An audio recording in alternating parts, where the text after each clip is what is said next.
The judge is evaluating these on how well these animals would be as mothers in future breeding programs. Speaking of our judge, we'd like to thank and recognize Mr. Nathan Ray. Nathan is from Osco, Illinois.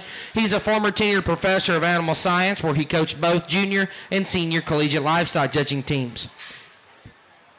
Some of his own competitive successes include being a two-time high individual at the National Barrow Show and a two-time All-American livestock judge. Nathan earned his associate's degree from Black Hawk East, his bachelor's from Texas A&M, and his master's from Angelo State University.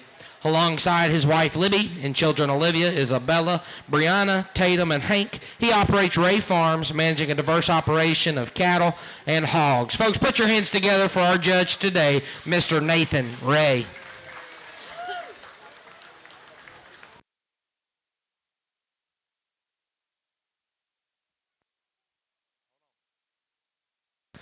We need Class 2, AOB Dark Gilts. You need him in the makeup ring, Class 2.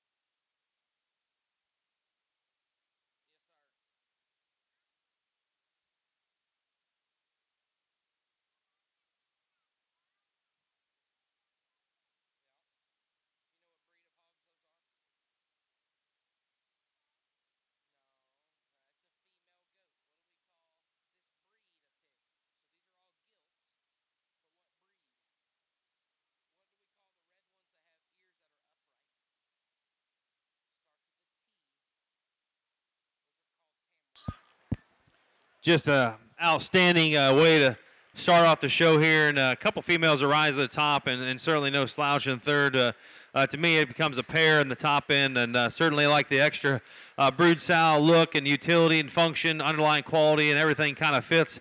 Young lady here to my left is going to win the class, and just think an outstanding female. We could maybe put a little bit more hair back on her if the real cool show pig word now, I guess. But again, just in terms of function, brood look, and looks like one that can go out and raise a litter, do well, and still have some really good quality. I think the biggest advantage for her is looseness of skeleton. She's the most opened up through her chest. She's the most pliable through her center body. She looks like a female, and certainly just an awfully good gilt. The pair of gilts to come next, for me, it's still a logical second. A young man here with a kind of darker red gilt. I love that gilt skin and hair, and it just extra look and profile. For me, I'd like to set her back in her blade, have her more cushioned up as she gets the surface. But I think that gilt's really high quality, a really unique look as well. Again, no slouch here in third. That's an awfully good female, one that just needs to stride out just a little bit better from behind. But if you look at all three of these gilts, something just to kind of, pique your interest. Look how good and maternal their underlines are. Really good spacing, size, and textures on point. Look like good kind of females. Let's put our hands together for a nice way to start off the breeding gilt show. Placings in Class 1 AOB Dark Gilts. First is Aaliyah Hardesty. Second, Carson Crouch. And third, Brantley Shoemaker. Congratulations. Entering the ring now is Class 2 Dark AOB Gilts. These gilts were born between January 12th and January 15th. Following this class, we'll be selecting your champion and reserve champion Dark AOB Gilts. So we need that first class of Berkshires. First class of Berkshires. Make your way to the makeup ring.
honestly, from a teaching standpoint, a class of judging or a class of forwards would be a great teaching class. And certainly around ringside, I think there's one that comes to the top logically.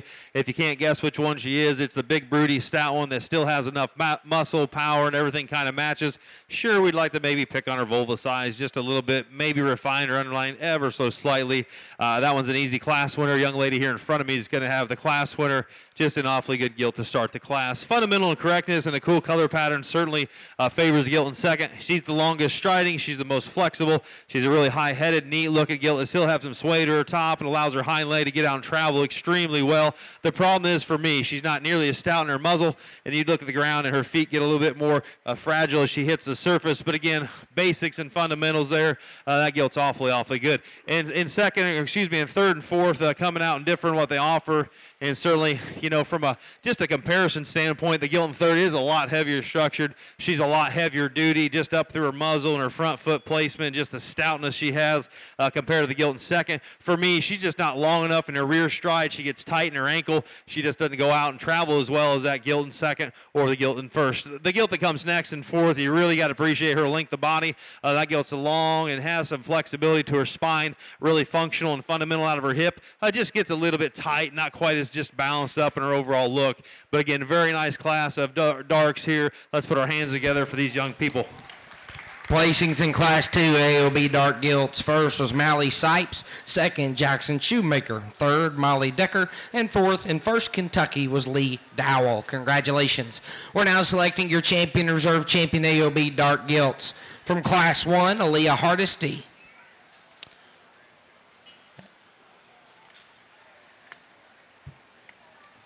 And from Class 2, Mally Sipes. Put your hands together for our AOB Dark Gilts.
Great set of, I'm guessing they're Tamworth appearing females here. Don't know exactly what they're classified as, but again, this is a very good class, division of gilts, and certainly there's two different what they offer. We're really at both ends of the spectrum here.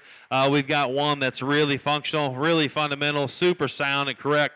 The female is stepping behind her. Does she have just enough bone and foot size and feature to go with her extra mass? That's kind of my question on her. Is her shoulder tilted far enough back? But again, she's really functional, really fundamental. Everything kind of fits, and really kind of a heifer walking one out here just in terms of hitting her stride. At the other end of the spectrum, we have another extreme model. Really stout featured, really big back, and really powerful from behind. Maybe got a little bit more tighter shape to her pelvis, a little smaller, more refined in her vulva, and underline there is not quite as, good as a gilt that starts the class, that comes out of first class. But again, these two different what they offer. I would like to alter her. She gets a little bit coarser up through her neck, a little bit coarser in her shoulder blade, and again, stepping behind her.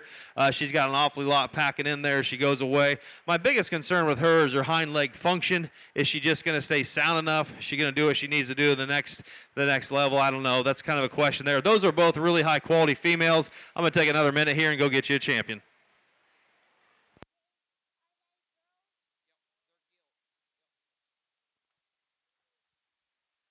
And your champion AOB Dark Gilt comes from Class 1, entry 161, Aaliyah Hardesty. That'll drop in Carson Crouch's second place gilt in contention for reserve.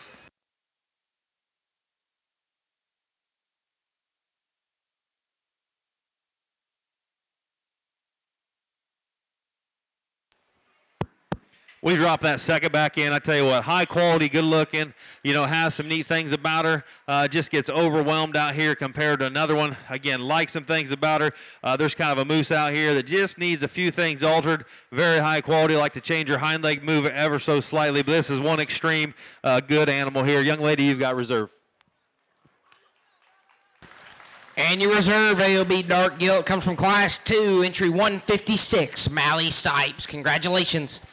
That'll bring in Jackson Shoemaker's second place Gilt in contention for third overall. You drop this second place in again. If you look at her and her fundamentals are so correct. Her length of body, proportionality, flexibility, and reach is just simply unmatched. The one thing I didn't like about her quite as well is she doesn't have quite as much feature to her. But again, she looks to be a younger kind of a gilt. I love her fundamentals, her flexibility, everything kind of fits. Young man at the polka dot one, you got third. And your third overall comes from Class 2, entry 157, Jackson Shoemaker. Congratulations.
In the ring now is our first class of Berkshire Gilts, looking for 7 entries, born between November and December.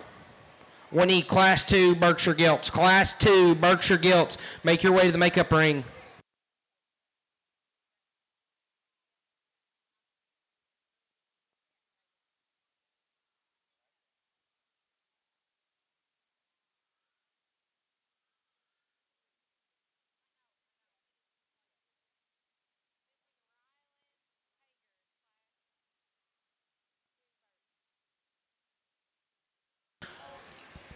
Rylan Hager, we need you in the makeup ring, please.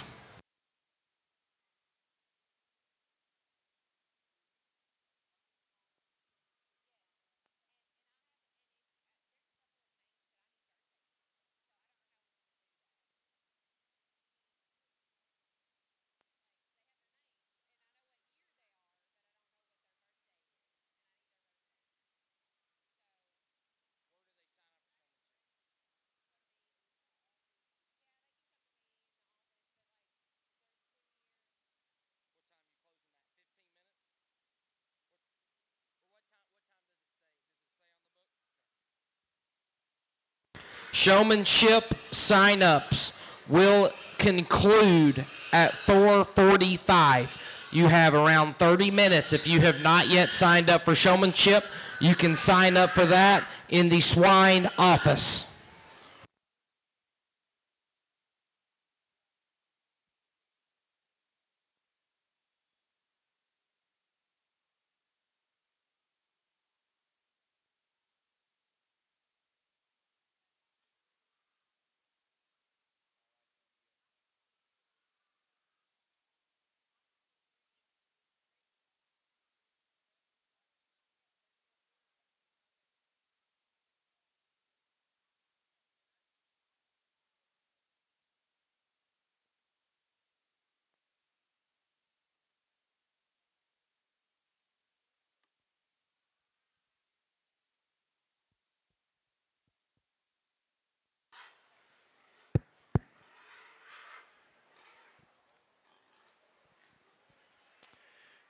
Really outstanding class of Berkshire females here. And if you're around ringside, there's some really high quality females at the top end of this class. And the one that wins does so very handily for me, just in terms of squareness of build, foundational correctness, and running gear, and still having a nice, well laid underline in there. We could maybe pronounce them just a little bit more to be ideal. But again, that one's functionality. Her length of stride's pretty good for being a little shorter hipped is remarkable. She's actually that long striding, and really, from a fundamental standpoint, feet and legs and squareness, simply she's unmatched in the class. And second, I really like that Gilt, just overall look and extension she has. I love the shape she has right out of her blade. Check out that underline she's got working in her. That Gilt's got a lot of good things about her. Got two really good showmen in unison. I didn't see her quite as long in her stride. I didn't quite see her as stout or as big in her ankle. And my main concern with her compared to the Gilt that starts the class is she's not as square as she goes directly away. But again, awesome female to be in second. These two did a great job showing. Let's give them a nice round of applause as well. Young man here in third, I think, this Gilt, we had one do this to us at our county fair this year. She just doesn't want to feel good today. She's just a little bit squealy, a little bit hard to handle here in the ring. But again, if you break that one down and you look at her skull and her shape and her body and her proportions, she's as good as anything. I really like her squareness compared to the Gilt in second. I think she's a nickel square. She goes right away. I don't see her quite as just fundamentally correct as that Gilt that's in second. From the side, she's not as attractive, and honestly, her attitude kind of limited her to third today. The Gilt here that comes next is one I do like a lot of things about. Kind of a big-bodied, bold-sprung one that just simply has to be sounder. That Gilt's just the body and dimension is very, very good. I like those things about her. Just need to see her a little sounder as she goes right away. The Gilt that comes next is, again, powerful, really shapely, got a big old forearm, the heaviest muscle, the stoutest Gilt in the class in terms of chest and having some power. With that, she gets limited in her structure. I just like to see her a little bit longer in her stride. But again, let's give these kids a big round of applause for an awesome set of Berkshire females.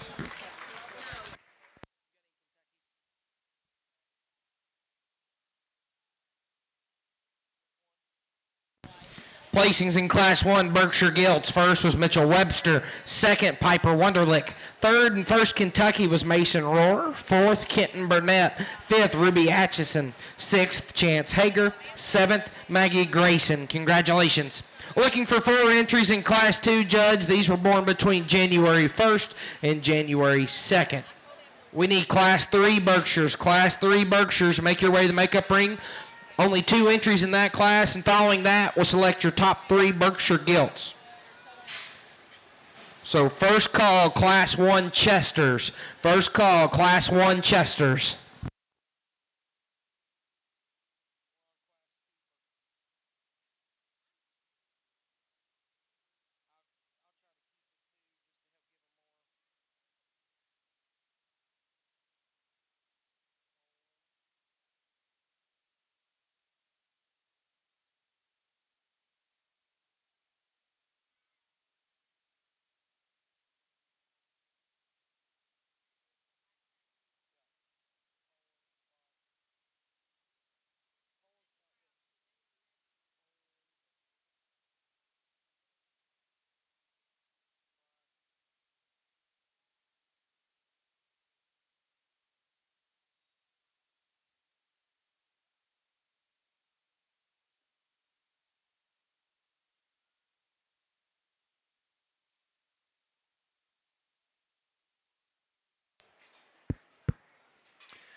Pretty straightforward class, second class of Berkshire females, and the one I start with I think is the most fundamentally correct. Has some stoutness and some feature to her, and still gets out and handles herself pretty well. I'd like to see her just a little fresher through her body and center cavity, but again, there's really nothing that really counters that in this class. They all need a little bit more to drink, just need to be a little bit fuller. The Gilt that comes next in second, I do like this Gilt's top line. I like the way she positions herself and really gets out and strides pretty well off her front end. Maybe could be set back at her shoulder, maybe could be a little longer striding compared to that Gilt that starts. I just don't see her quite as heavy structured. I don't see her quite as fundamentally correct, especially through her front blade there, or front 1/3 comparatively. But again, that Gilt's got some nice things about her. And third and fourth are very similar in how they're put together. The Gilt in third is really shapely up top. She's not as stout as those Gilts in the top two. She's not as powerful down low. That Gilt does have more center body and freshness compared to the others. I just don't think she's quite as heavy structured, not quite as sound. Young man's got a nice Berkshire female here in terms of shape and muscularity, but with that, she gets the most rigid in her movement. She needs to be sounder on both ends of her skeleton to move up any higher. Placings in Class 2, Berkshire Gilts. First was Tanner Eisen, second Ryland Hager, third Ava Dentonson, and fourth Cooper Probst. Congratulations. 2 entries in Class 3. These were born in February. Following this class, we'll be selecting your champion, reserve champion Berkshires. So we need that first class of Chesters. First class Chesters, we need you in the makeup ring immediately. Class 1 Chesters.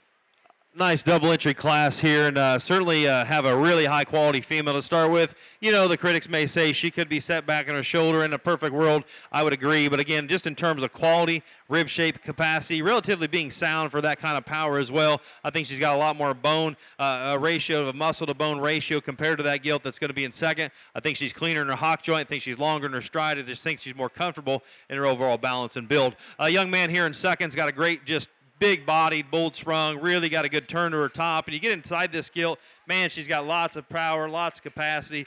Just simply has to have a little more structure and bone to rival the quality of that class winner. Let's give those two exhibitors a nice round of applause. Placing first in First Kentucky's Mitchell Webster, and second Kentucky's Carter Cohorst. We're now selecting your top 3 Berkshire Gilts.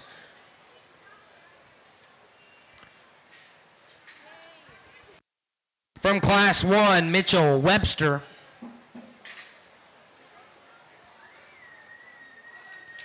From Class 2, Tanner Eisen.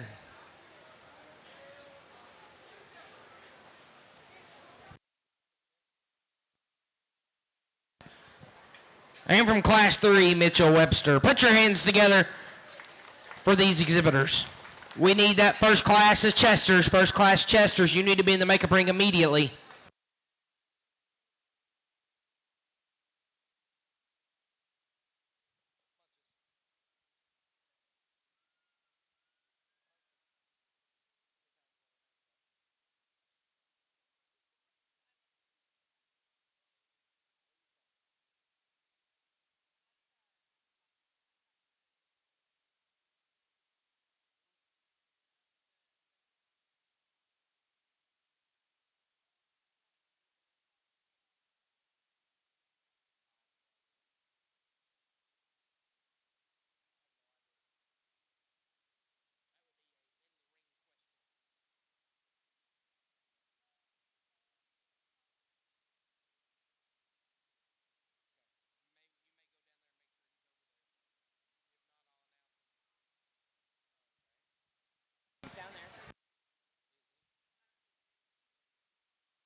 If you will, let's put our hands together for an outstanding set of Berkshire females. And again, it's kind of a 2-horse race here. You know, one that's pretty heavy duty in her bone work, really smooth and correct, and maybe gets a little shorter in her hip and stride compared to another one out here. But again, just like the fundamentals, the basics of what she offers, young man's in front of me got a really powered up gilt that still has some shape, and mobility is really good, high quality. I think where it comes down to the decision, and you could go probably either way if you wanted to and justify it. I think one's a little bit more opened up through her chest, one's a little bolder in her rib, and just one has more natural base, length of hip, and power. She may be the smallest, but she's the EST everywhere else. Young man's got champion.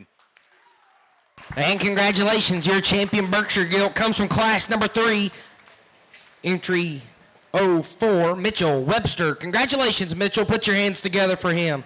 That'll bring in Carter Cohorst's second place in contention for reserve. Mitchell was also your first Kentucky Proud Berkshire Gilt.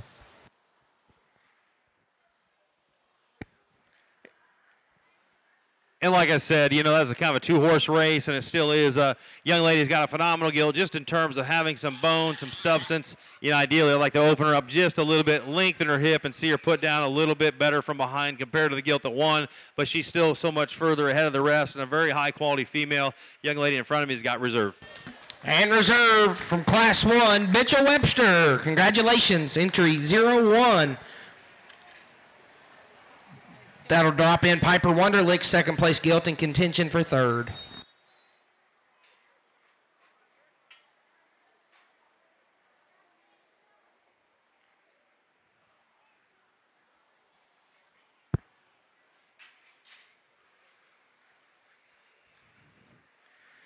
I dropped that second again. Again, we talked about her in class and how much I loved her. The two showman tandem here just doing an outstanding job getting her shown just in complete unison. Let you help me congratulate those two young people. They've got third overall. And congratulations, third overall is Miss Piper Wunderlich. Congratulations, entry number 14.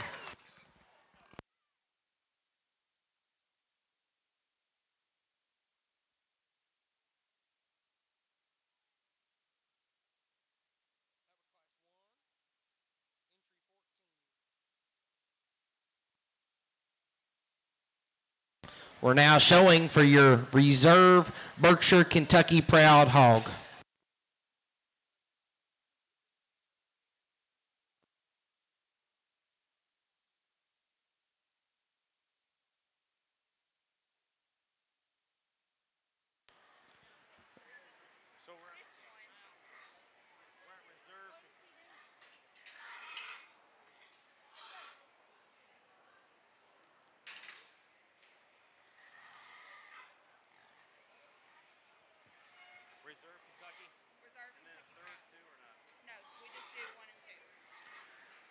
It gets a little bit more challenging out here, but I think there's still one that kind of surfaces to the top for Reserve Kentucky to Proud division, and just a really high quality gilt. Again, we talked about maybe adjusting her attitude a little bit. It's really not the young man's fault. He's doing a great job showing. The young man there in the red's going to have reserve. Let's give him a nice round of applause. And your Reserve Kentucky Proud Berkshire gilt is Mr. Mason Rohr. Congratulations, Mason.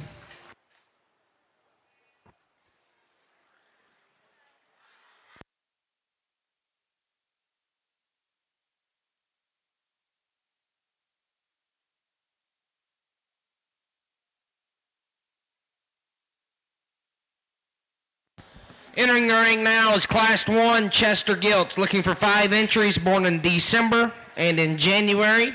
We need that second class of Chesters, second and third. Let's go ahead and bring Class 2 and 3 Chesters to the makeup ring. Classes 2 and 3.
Really nice top two here in this Chester White female class, and certainly different what they offer. And there's two different extremes here. And again, you know, in a small numbered class, you kind of deal with what you got. And a couple of these gilts are just really out there. Just to talk them briefly and understand kind of my mindset, they differ in what they offer. We got a really high quality, good built one here from the side.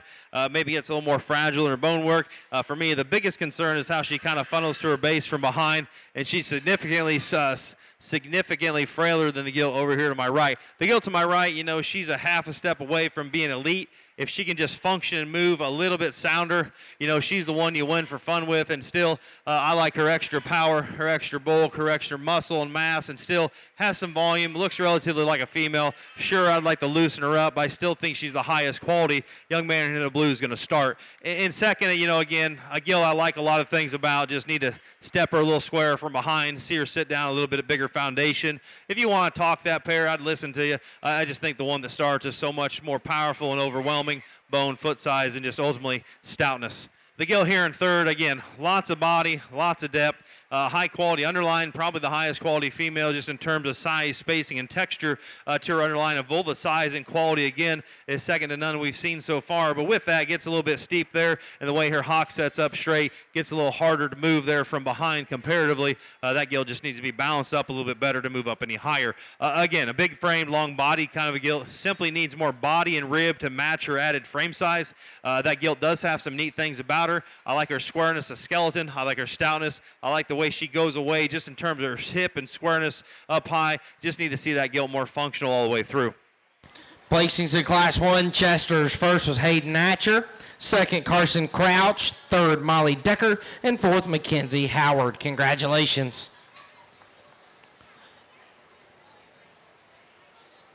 Single entry in Class 2, February Hog.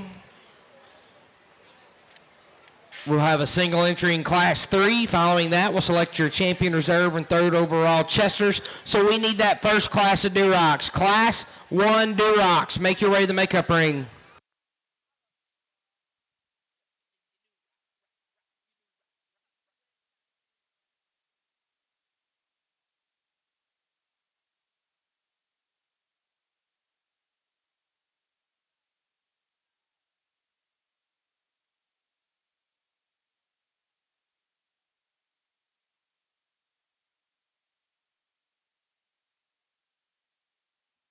Got a really nice, high-quality single-entry female here, and just a really complete kind of a female. Good striding, relatively for length of hip. She's fairly sound structured, very square in her build. I think proportionality is very, very good. Let's give this young man a nice round of applause for his high-quality single-entry female.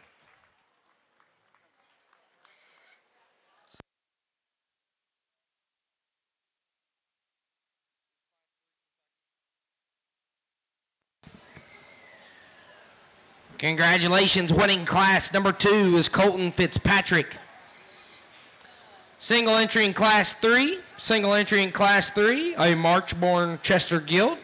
Following this class, we'll select your top 3 Chester White Gilts. We need Class 1 Durocs. Class 1 Durocs. Let's go ahead and bring Class 1 and 2. Classes 1 and 2 Durocs. Make your way to the makeup ring.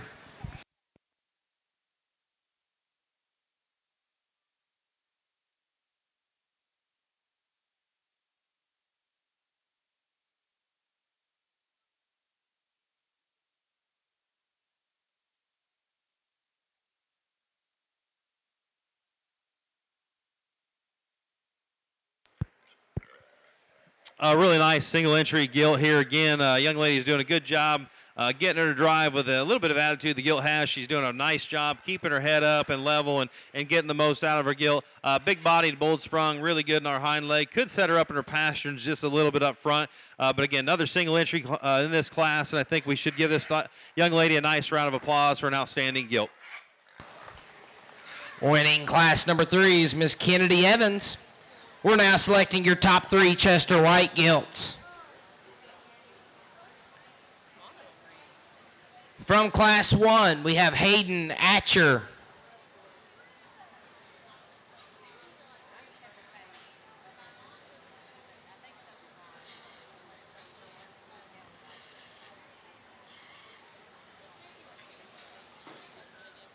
From Class 2, Colton Fitzpatrick.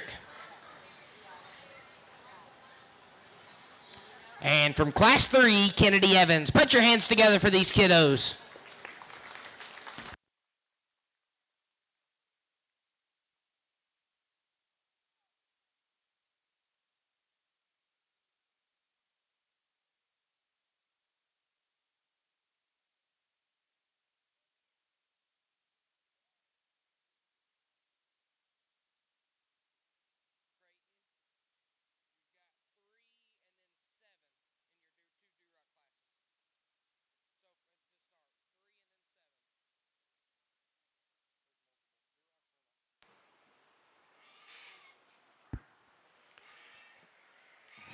If you would, let's congratulate these exhibitors on a nice set of Chester females here. I think, we've got some things to talk about and discuss. All these gilts need altered structurally. So for me, structure is really a wash in this particular division because I like to kind of pick on them and change them ever so slightly. But without a doubt, there's one that's most opened up, has bone, has power, looks like she could produce something at the next level. Sure, we could kind of pick on her hip a little bit. But again, I don't think there's really a remedy out here to counter that. And then when you step in behind her and realize she's the boldest maid, she's the most powerful, she's got a huge hip and a great big hind leg. Young man, 28, you got champion. And congratulations, your champion Chester Gilt comes from class number 1, entry 28, Hayden Natcher. Congratulations. Emery Burnett, we need your Duroc in the makeup ring immediately. Emery Burnett, we need your Duroc in the makeup ring.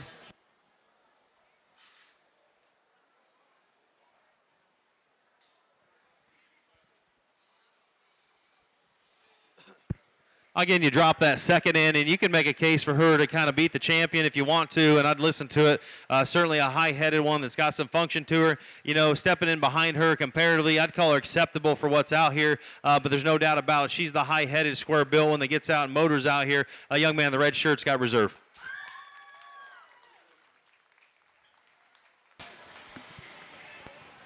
And your reserve, Chester White Gilt, and also your first Kentucky is Carson Crouch. Congratulations. Drop in Molly's in contention.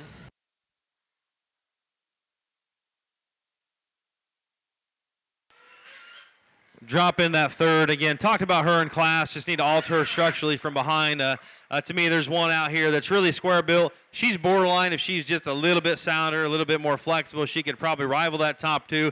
For me, she's a little bit chubby. Just need to see her a little longer in her stride. But again, like so many things about her, young man right here, you've got third.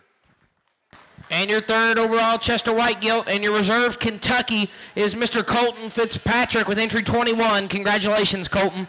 Let's put our hands together for all of our Chester White exhibitors.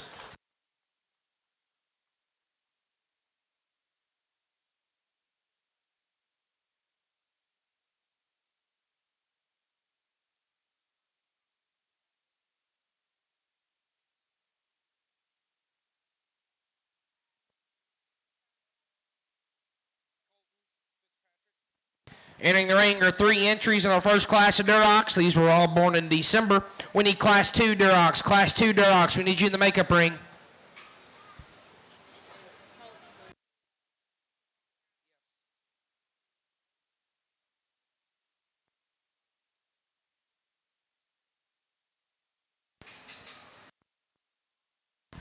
Emery Burnett, last call. Your class is in the ring.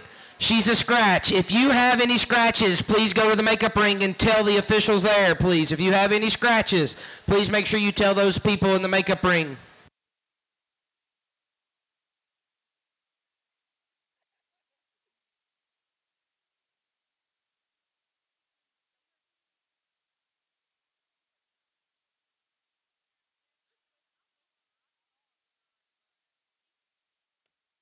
Kicking off the Duroc show here, a young man that's going to start does so very handily. Just a really proportioned gilt, and ideally maybe like the link turn her hind leg stride just a little bit compared to the gilt in second. But again, opened up through her chest, got a nice stout muzzle on her, looks like a female, walks like a female, and just pretty good in just in terms of proportionality and stoutness. The young man's gilt here in second, just a lot longer bodied where she doesn't quite balance as well. I do like her underlying quality and spacing. I do think she's sounder in her stride. She's longer off both ends of her skeleton, but with that gets a little bit discombobulated the way she's put together. I'd like to see her length of body added or aided with some extra rib and just capacity to make her balance up a little bit better. Again, love her length of body, love her proportions in terms of her foot size and bone work compared to her muscle. Again, just like to shorten her up and make her just a little bit more balanced in terms of her top line placement.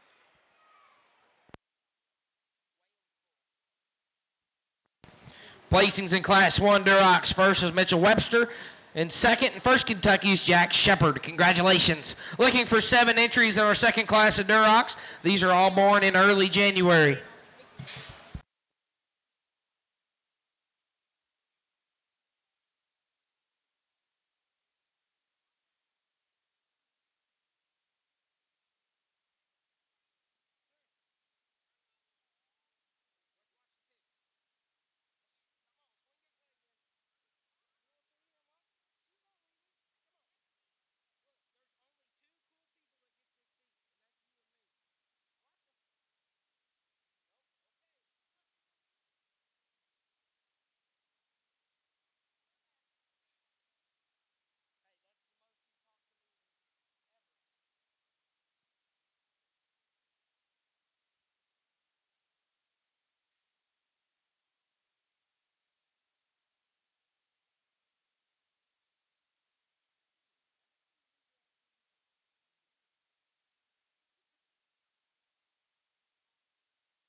a little tougher class to put together, and two females that kind of at the other end of the spectrum in terms of what they represent for themselves. And just to kind of break them down quickly, the young man here in front of me is one that's got lots of power, lots of bulk. The drive wore on, got more straight in her shoulder, a little bit tighter out of her hip and hind leg, and wants to jam them up just a little bit. I think she's wider chested, more powerful than the other gilt, but again, not quite as mobile. A young man's got a really stout feature gilt that at times gets a little bit just, I don't know if you'd say just a little coarser maybe in her look. And again, a gilt that has some power and squareness. But with that, I still like her extra feature, her extra power, her extra substance at the ground. Young man in the blue, you're going to be the class winner. A young man in second here, I really like I said, the extra body, the bulk she has, gets more upright in her shoulder, a little tighter from behind. That's a close pair. If you want to talk them the other way, I'd listen to it. But again, I like the extra power and stoutness and groundwork of the gilt that starts the class. And third is one that I really liked when she came in, her extra volume and just overall capacity. But with that, she's the most in her knee, she's the most upright in her shoulder, and for sure, she's the most restricted in her hind leg movement as we got them out here and wore them down just a little bit. It wasn't like we're working for 20 minutes. I would have liked to have seen her just a little bit longer in her stride to move up any higher in the class. Certainly one that comes out next that has some neat things about her. Head carriage and muscle shape and power link the hind leg stride, but not security does favor her. I'd like to see her a little bit more stable in her back foot placement. She too needs a shot of forerib and just like to open her up in her chest comparatively, but a really nice class, a Duroc, or a female in this class of Duroc gilts. A little longer bodied kind of a gilt, just needs to balance up more, if you would. Let's congratulate these exhibitors for such a nice class of Duroc females. Placings in class number 2. First is Andrew Stith. Second, Woods Wunderlich. Third, Nash Wunderlich. Fourth, Preston Zinner. Fifth and first Kentucky is Kenton Johnson. Sixth and second Kentucky's Riley Combs. Seventh, Liam Kingery. Congratulations. Entering the ring now is Class 3 Durocs. Class 3 Durocs. Judge, these hogs were born between January 6th and January 12th.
I am, I think, going pretty good pace here and speed, and still some of these wore out pretty fast, which is a little concerning from a longevity standpoint. Without a doubt, the one that did not is the young lady that wins the class in the pink, and not like she's perfect in her hind leg structure, but I think for what's out here of the top three, she's definitely the soundest. She's the one that stayed the most consistent in her hind leg movement, and ideally, I'd like to see all three of those females move better. But again, they still have the most opportunity to do better in the next generation, in my opinion. I think that Gilt's opened up through her chest and skeletally correct. I think she's just kind of a basic kind of female that has some broodiness to her, enough show ring look, and just really her overall comfort level positioned her to win this class. And second and third do kind of resemble each other in hind leg movement. I thought second simply had more to her than the Gilt in third. I think she's wider, she's square, she's got more just overall dimension. Just got too tight out her hind leg. The young man here coming next in third, same thing. Did a great job showing this Gilt up into third. Most people might have been fifth, sixth, or seventh with her, but he handled her correctly, got her at the right speed, and really her hind leg didn't change too much.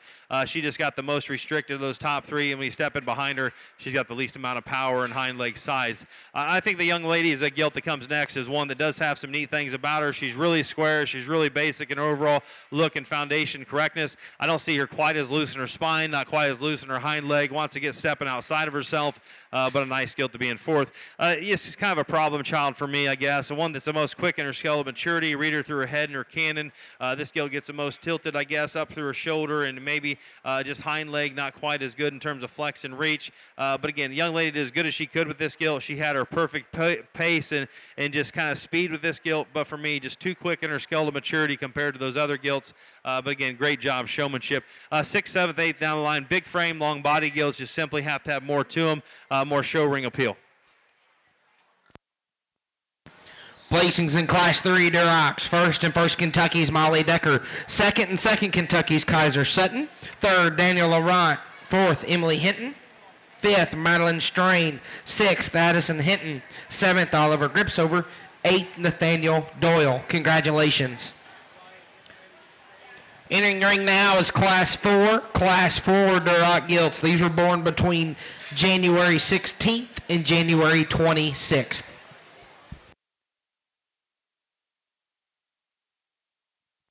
We need Class 5 Durocs. Class 5 Durocs, make your way to the makeup ring, please. We need the following individuals to come to the announcer's stand. Jillian Young, Jackson Young, Mason Rohr, and Harper Triplett. We need you to come to the announcer's stand, please.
Just a friendly reminder, I need Mason Rohrer and Harper Triplett to come to the makeup ring, or come to the announcer stand, I'm sorry. Mason Rohrer and Harper Triplett, I need you to come to the announcer stand.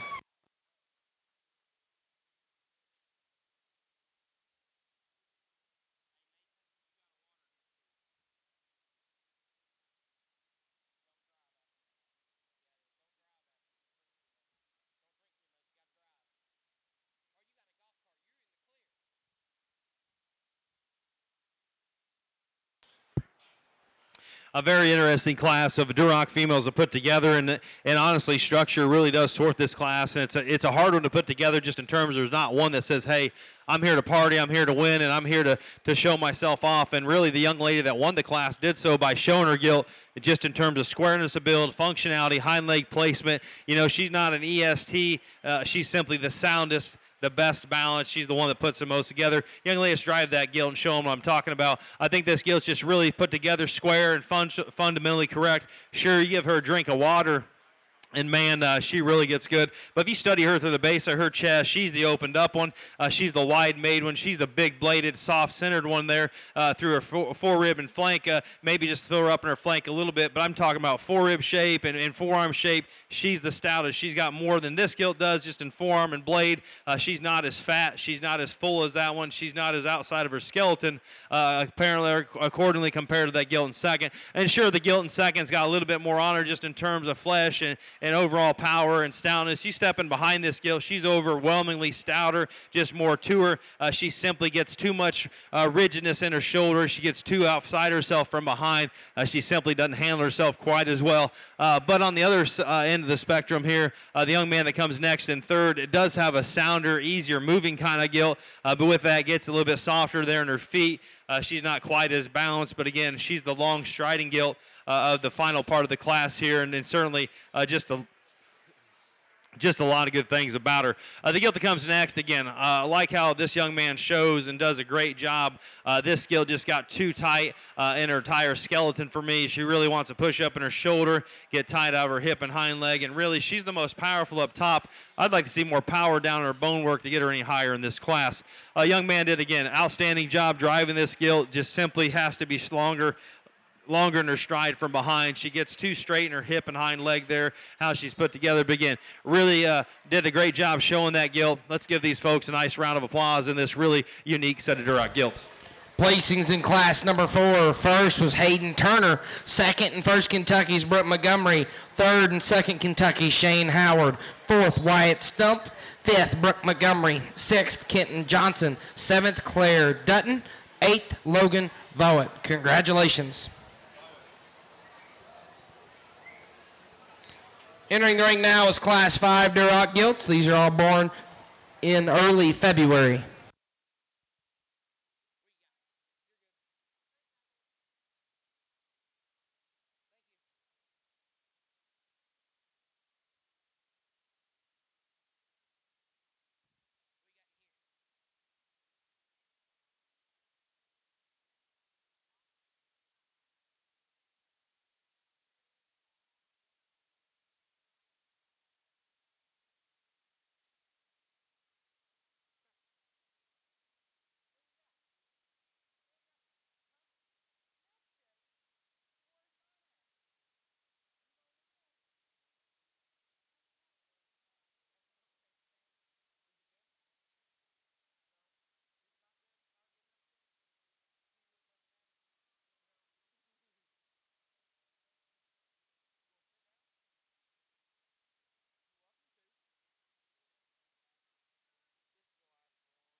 Following this class, we'll be selecting your top 3 Duroc gilts. So this is your first call, Hampshire gilts. First call for those Hampshire gilts, Class 1. Make your way to the makeup ring. Class 1 Hampshires.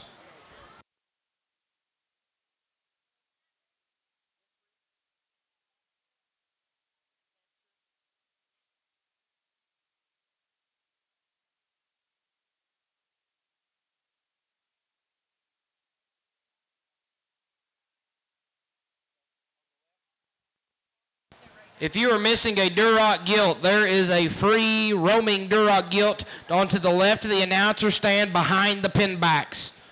We have a ranged Duroc. I don't know whose it is, but you need to go see if it is yours and put her up, please.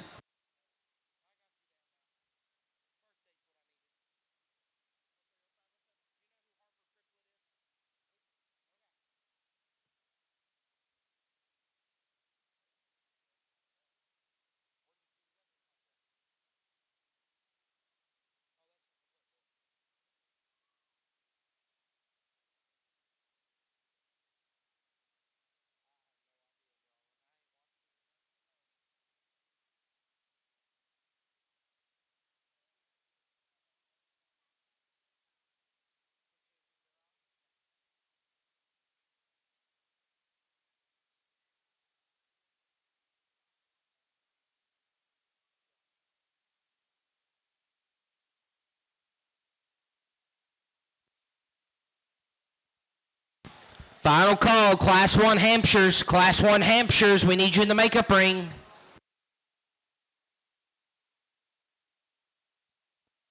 We'd like to take a quick second and recognize two entities that are here with us. Ringside Live is along ringside, and they're going to be live streaming our show throughout the week and the weekend.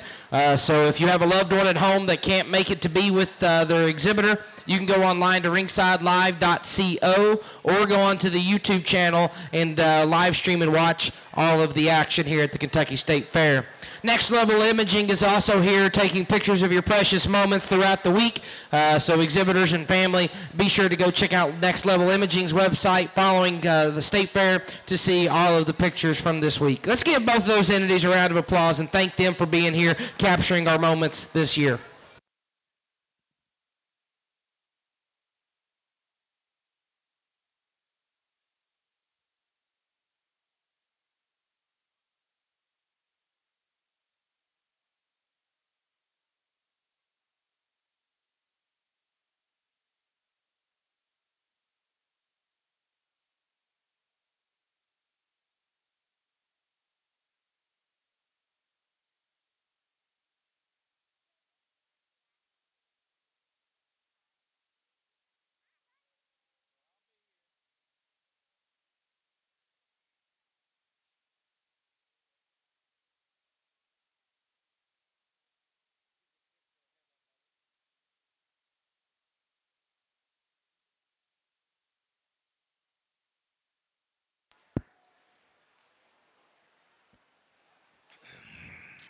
Really in this Duroc class, there's an outstanding female that surfaced to the top. She hit the ring. I'm like, there's no way there's going to be something this stout and mobile. And then she stepped away from me. I said, thank you. Thanks for coming because this one's going to win the class, and she does for fun. Young lady in the black got your class winner. Just an outstanding kind of a female. Bold, stout, powerful, moves really well. And he's stepping behind her. Got a big vulva, big old tail root, and really got lots of power and shape. Check out her underline. Looks like a mama as well. And 2 and 3 differ what they offer, and certainly I can see you going either way. I thought these young two did a great job driving their gilts, and certainly there's some give and take. I like the extra squareness, stoutness, and length of body of the two-tone, dark-complected gilt. Young man over there is going to be second. I think that gilt's got some neat things about her. At times, she wants to get a little ouchy from behind, and certainly, to be honest with you, this whole class could be adjusted structurally minus the class winner. But this gilt here in third does have some volume, does have some power. With that, she wants to roach up here in her top, consequently pulls her hind leg under herself and comes up shorter in her stride. But again, that gilt's got lots of power and stoutness as well, and a pretty competitive top trio of gilts. Young man here in fourth, again, really got a neat one.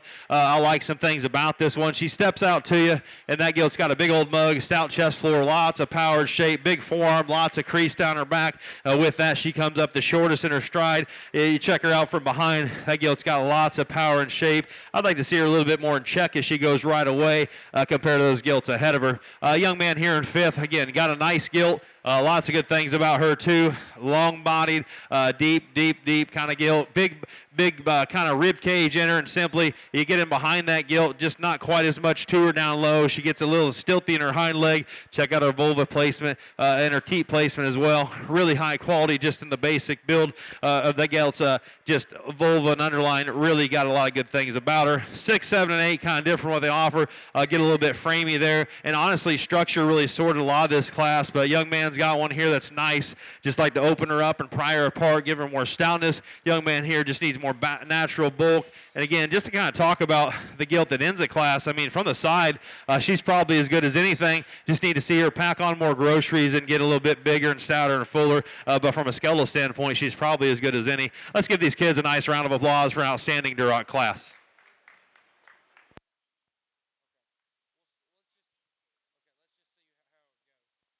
Placings in Class 5, first Kentucky's Brooke Montgomery.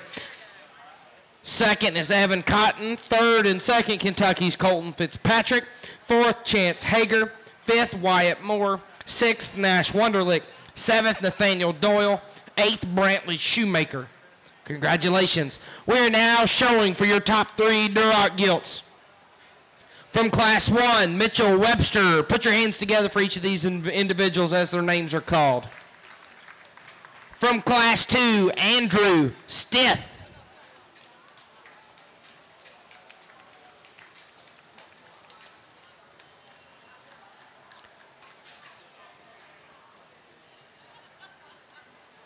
From Class 3, Molly Decker.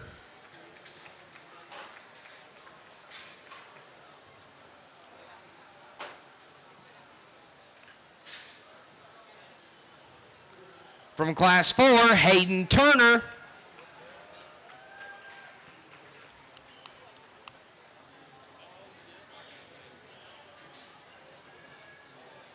And from Class 5, Brooke Montgomery. Put your hands together for these Duroc gilt exhibitors. We need that first class of Hampshires. First class of Hampshires in the ring, in the makeup ring immediately.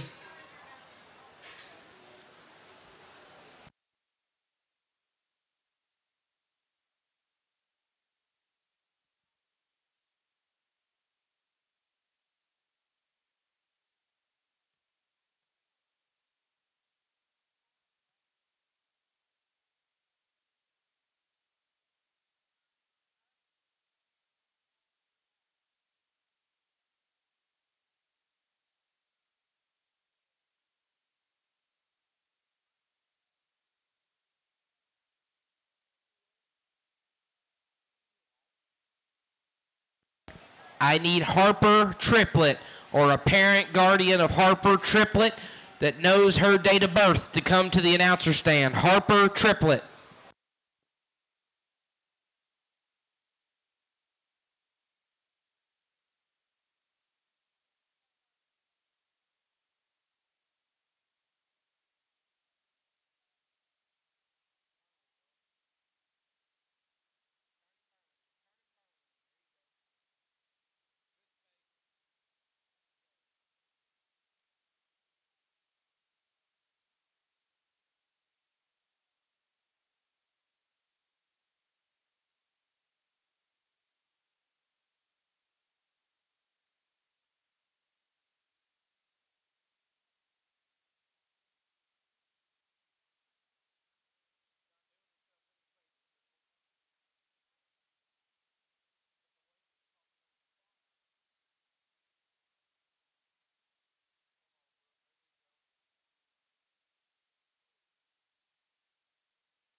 As challenging as it was to put together some of those classes, I think we've got an outstanding representation of the Duroc breed out here. Let's put our hands together for an outstanding set of kids. And and a nice set of rid gilts and how they're put together. And certainly there's some give and take out here, and I'm not going to tell you there's just one that blows me away in every area. There's one I like to open up and just stouten up in her rib cage, maybe lengthen her face and stride ever so slightly, but she brings some really unique things to the table.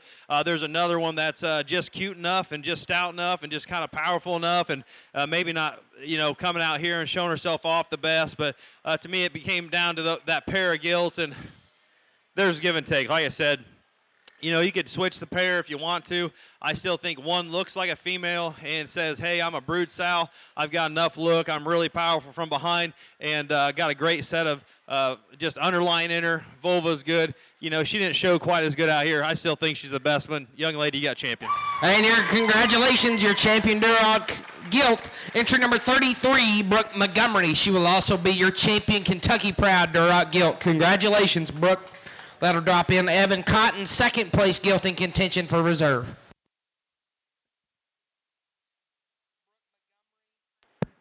It really, the more you think about it, that gilt that was champion just came out of a long drive, and she still held together pretty well. But you drop that second place in, and I like a lot of things about her too, and don't know if she's quite as good on her hind leg stride as some of the others. But there's one that I'd call a unique beast, from her skull to her tail root, her squareness of build, her foundation correctness. Now, certainly, like I said, I'll have to lengthen her face just a little bit and step into her and just see that gilt open up through her blade a little bit.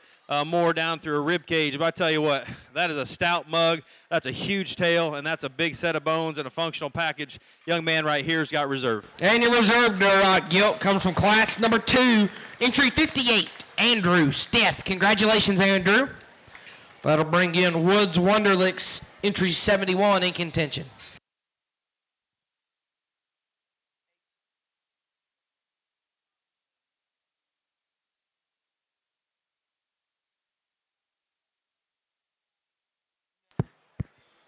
There's a couple gilts out here that are in contention for third overall, but still for me, the basics of squareness and foundational correctness are something you can't manipulate and fake, and certainly, give one a drink of water and they can change a lot. But this gilt, I think, is the squarest in her foundation. I think she's the one that's put together the most correctly, just in terms of skeletal width and profile, and simply that gilt needs a little bit of a drink. I think this gilt's awfully, awfully good. Young lady in the purple, you've got third.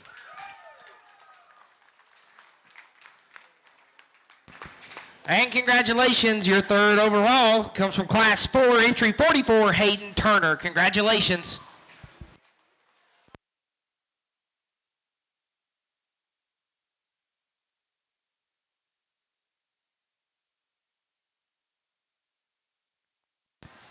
We still need to select your reserve Kentucky Proud Duroc Gilt. If you're an exhibitor and you lost a turquoise ring inside while showing, I have it at the announcer's stand. If you have lost a turquoise ring in the ring showing, I have it at the announcer's stand, or I'm going to sell it on eBay.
for Reserve Kentucky Brown. I think that's an awesome program that you got here in Kentucky, and certainly like our Orlando Lincoln in Illinois, and kind of highlights the breeders and the kids that buy from them in the state. I think it's a great program to have. For Reserve, I think one just kind of, to me, looks like a female, acts like a female, has some brood style qualities to her. Great underline, good hip and hind leg, and certainly got a little bit worn out here, but I told that young lady, hey, keep working hard.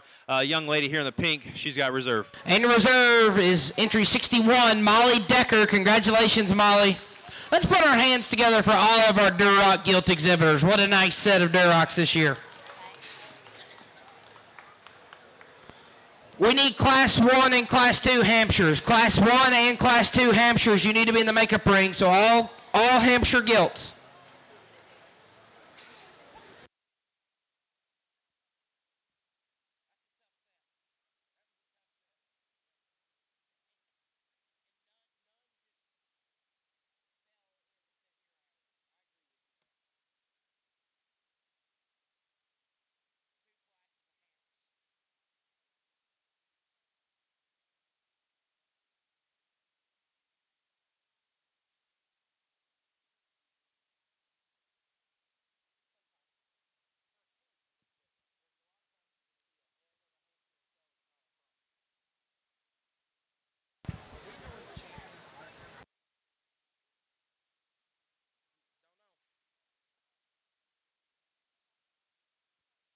Entering the ring now is Class 1 Hampshires. Class 1 Hampshires. These were born in December. Then we will go on to Class 2. We need Class 2 Hampshires. Go ahead and make your way to the makeup ring.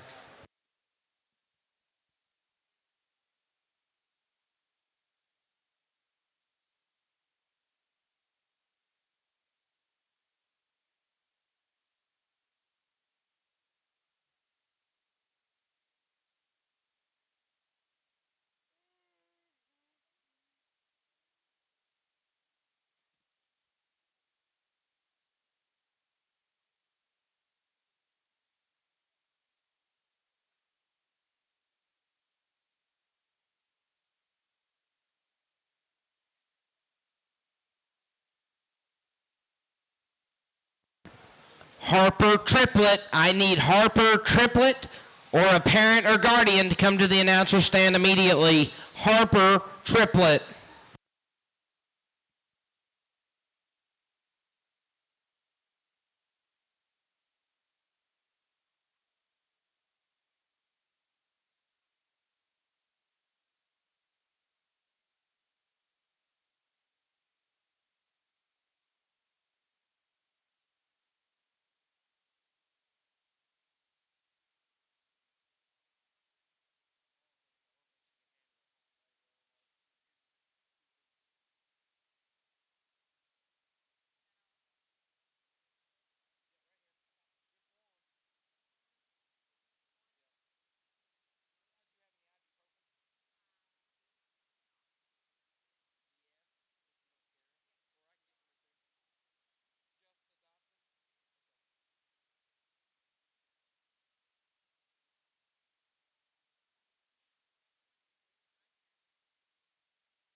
Great way to start off the Hampshire Gilt Show, and certainly three really high-quality individuals out here. And if you step into them and just kind of look at them, one looks like they're here to party and win, and that certainly is the one that's going to. A young man here out in the middle of the ring, he's got your class winner, and just not one that's just, she's the biggest, she's the stoutest, but she's also the one that's the most opened up. She's the square, she has the most to her, and she handles it appropriately. You watch her walk away for a big gilt, that's a really square hip and hind leg, and honestly, she's about as comfortable as you're going to see anything that size. 2 and 3 for me is where the challenge lies in this particular class, and certainly there's some give and take. You want to step inside those gilts. This gilt's got more rib and shape up top. This gilt's longer and fluid, more fluid in her stride. This gilt's more comfortable and square at the ground. Again, you could flip that pair however you want. I elect to go with this gilt. I think she's just a little bit better out of her knee placement, hind leg stride and flex, and certainly not quite as much to her. I think she's got enough rib cage. I think she's got enough power, but comparatively, I think it's a really close pair. Now, certainly, you step in behind this gilt, and she's impressive in her upper body shape and spread, and honestly, when she gets that gilt stuck, she turns into a different animal. It's at times, though, that her blade pushes forward, her head goes down, her knees come in, her feet twist in. But again, I think that gilt's really good. Maybe tomorrow you can flip that pair. Maybe today, this afternoon, you could, but right now, I just don't think that gilt hollers, like the other two do, just in terms of skeletal quality, setback in their blade and knee, not quite as good as those top two. And certainly at 4 and 5, different what they offer, but certainly I love this gilt just in terms of her balance and profile. That's a really comfortable made animal that's really loose and just fluid in her movement. Sure, she's not perfect in how her blade comes out of her shoulder, but again, that gilt's really square from behind. Young lady's got a really nice project, just not quite as much to her compared to those gilts ahead of her.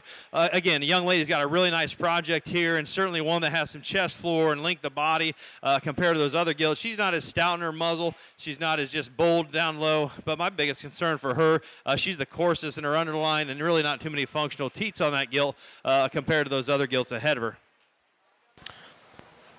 Placings in class number 1. First is Nash Wonderlick. Second and first, Kentucky's Carson Dotson. Third and second, Kentucky's Lindsey Dotson. Fourth, Elena Jones. And fifth, Emery Burnett. Congratulations.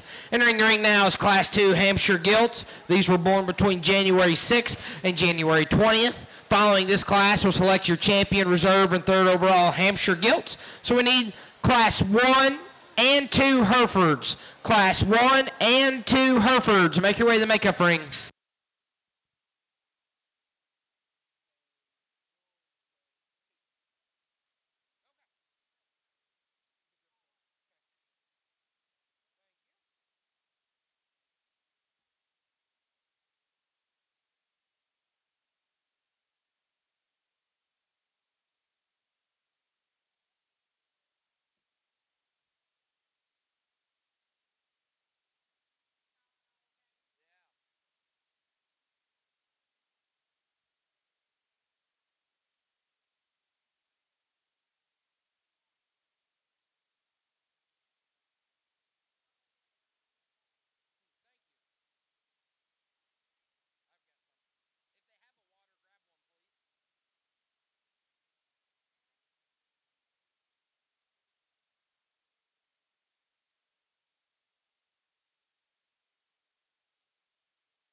Well, I tell you what, in this class of Hampshires, I mean, there's two studs out here that rise to the top, and they do so very, very easily.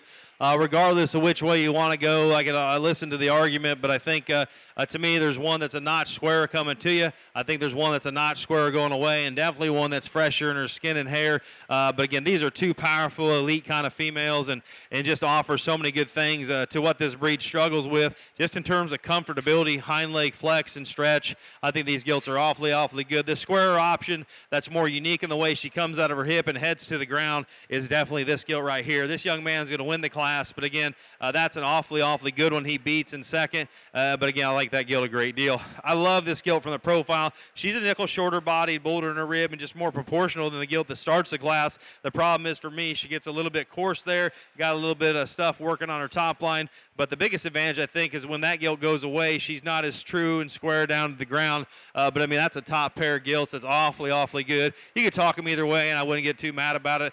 From a personal preference standpoint, I like the extra squareness and build of that gilt that starts the class. In 3 and 4, I told these girls, I said, hey, I hate to do this to you because you got really nice gilts in here, but those two ahead of you are just really stout. Young lady's got a really fault-free kind of a gilt. Needs setback in her blade to be really critical, but I think that gilt's depth of body, and it positions her to be a nice brood sow for that young lady if she chooses to keep her. I just don't think there's quite as much to her as those gilts ahead of her.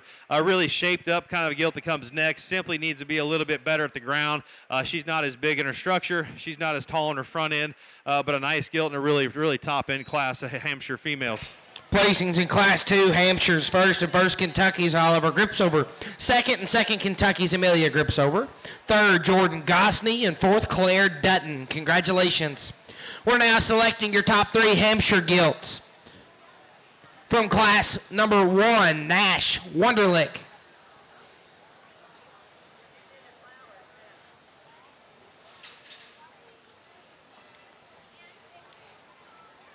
There's Nash. Put your hands together for each of these exhibitors as our names are called.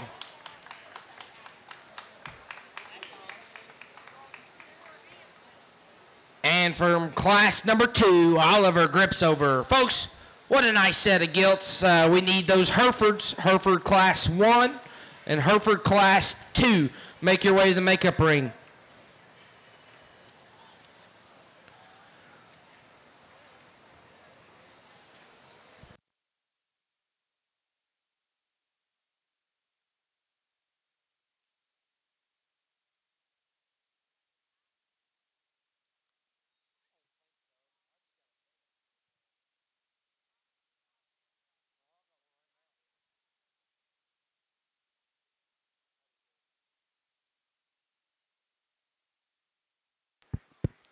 Probably the deepest set of purebred females we've had so far today, and certainly some give and take. And just to discuss the 2 class winners, I said, hey, if you would, let's drop those second bets back out here and just show you how high quality they are. Let's give these kids a big round of applause for such an outstanding set of females. There's some give and take in these. I think one's significantly just stouter in her muzzle, has more shape and power. I think her hind legs just a little bit better in terms of stride. When I step in behind them, there's no doubt about it. One stouter back through her pins, has a bigger set of legs, and really, she's really fresh and powerful and youthful. I like this gilt a great deal. Young man right here's got champion. And your champion Hampshire gilt comes from class number 2, Oliver Gripsover. Congratulations. He's also first Kentucky.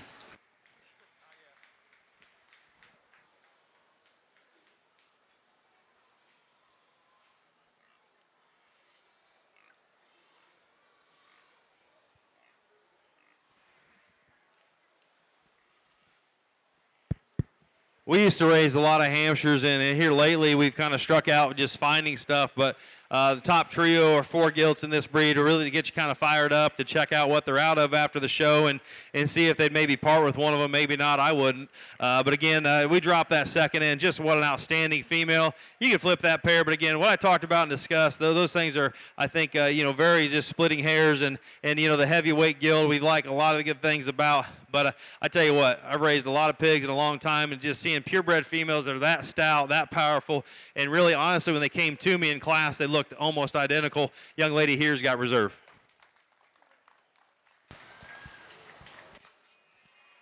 And reserve is Amelia Gripsover from class number 2, entry 78. Those are both also your Kentucky Proud champions.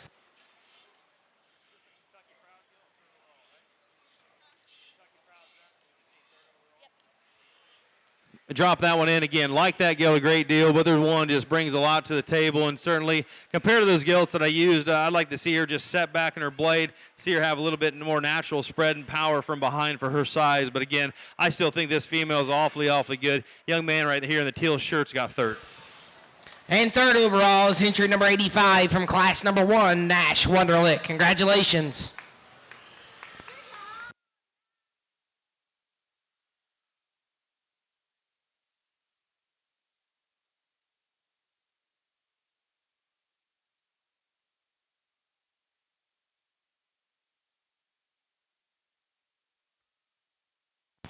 Entering the ring now is our first class of Hereford gilts, single entry, born in December. We need class 2 Herefords. Class 2 Herefords. Make your way to the makeup ring. Following that, we'll select your top 3 Hereford Gilts. So landrace exhibitors, your breed is coming up pretty quickly.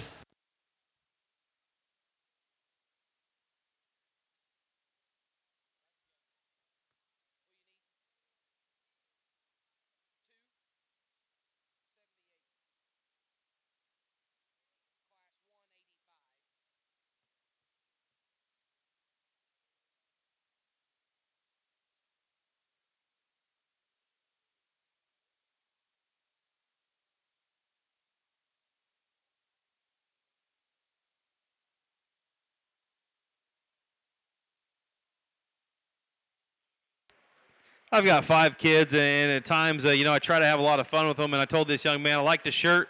If you got beat in this class, it'd be a really long day, and I've had days like that, but not today. I think that's a really good gilt.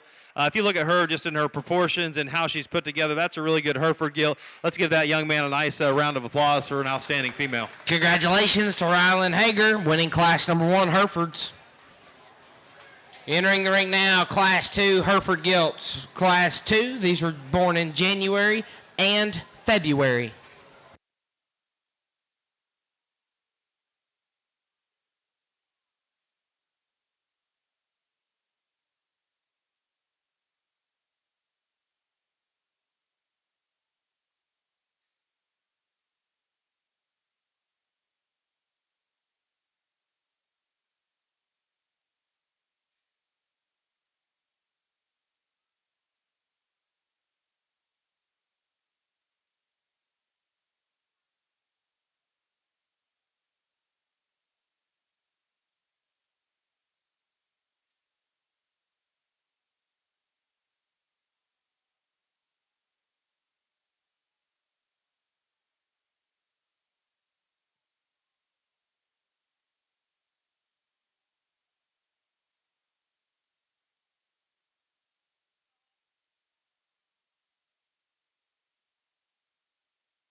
Very interesting class to put together, and certainly you could go either way here. For me, I like the one that's a little bit more fragile in her bone work because she's square in her knee, and I think she's longer in her hip and just more relaxed in her overall angles, and that's the young lady there on the far end. That gilt's going to win the class, and certainly we could stouten her up in her bone, and the gilt in second does counter that. I think she's square in her foundation, particularly if she comes to me. When she goes away, she's significantly longer and more flexible in her stride, and there's just no doubt about it. She's a longer, more fluid striding female. I think longevity would probably be in her favor more than likely. The gilt here in second, I think, is a powerhouse in terms of upper body shape and spread, and there's no doubt about it. When you step in behind her, she is awfully impressive through her upper body and skeletal width and just her overall mass. But when she comes to me, she wants to twist up a little bit up front. My main concern with her is how her hind leg's constructed. I'd like to see her just a little bit sounder on her stride compared to that gilt that wins the class. But again, you can flip that pair if you want to talk the differences. I think the gilt here in a third has got some unique things about her. I like her proportionality. Her hair and skin is ideal. I think that gilt's really, really good. I'd like to see her step longer out of her rear leg stride, set her down with more foot and ankle, and just see her more comfortable in how her hind leg goes to the surface. young man that comes next, again, got a nice gilt just in terms of upper body shape and spread. She wants to get a little bit twisted up through her front end. I'd like to just see her square through her overall skeleton to move any higher. The young lady rounds out the class again. Like to compliment her on the skin and hair of that gilt. She's got a nice shine to her, and certainly a gilt that has some good things about her. I simply have to see her constructed better and the way she handles her hip and hind leg to move up any higher. Placings in Class 2, Hereford Gilts. First is Whitley Hardesty. Second, Tanner Eisen. Third, Elena Jones. Fourth, Liam Kingery. And fifth and first, Kentucky, Jillian Young. Congratulations. We're now selecting your champion, reserve champion, Hereford Gilts. From Class 1, Rylan Hager. And from Class number 2, Whitley Hardesty. Put your hands together for these exhibitors.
If you would, let's put our hands together for an outstanding set of Hereford females and these showmen and their families for getting to this level. Again, it's hard to win any kind of show, especially a breed at a state fair.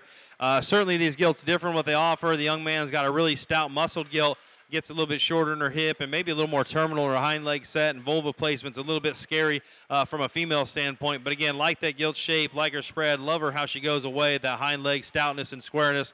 For me, she'd like to maybe come at you just a little bit different. She gets a little bit knocked there in her knee, but again, like some things about her. The one I really like just in terms of balance and profile, and certainly you give this gilt a big drink and it's just simply game over. When she comes to you, I honestly think she's square and wider at the base of her chest, and there's no doubt about it, she's square in her front feet. I think this gilt's just a drink away from being really, really good. Sure, she's not the heaviest bone, but she is the longest hip. She's really, really balanced. Again, you could probably go either way, but my personal preference is the squareness, the added ladylike characteristics of the young lady's gilt. She's going to be champion. And congratulations, your champion, Hereford Gilt, comes from Class number 2, Whitley Hardesty. That'll drop in Tanner Eisens in contention for reserve. For reserve, again, two things I think are really hard to put into Hereford's is structural correctness and simply power and muscle. I think we've got the power and muscle mastered in these two gilts. There's one that's just better in her knee, square in her foundation, and longer and more fluid in her stride. Young man right here has got reserve. And reserve comes from Class number 1, Rylan Hager. Congratulations. And that means that your third overall Hereford Gilt is Tanner Eisen. Congratulations, kids. Let's put our hands together for our Hereford Gilt exhibitors.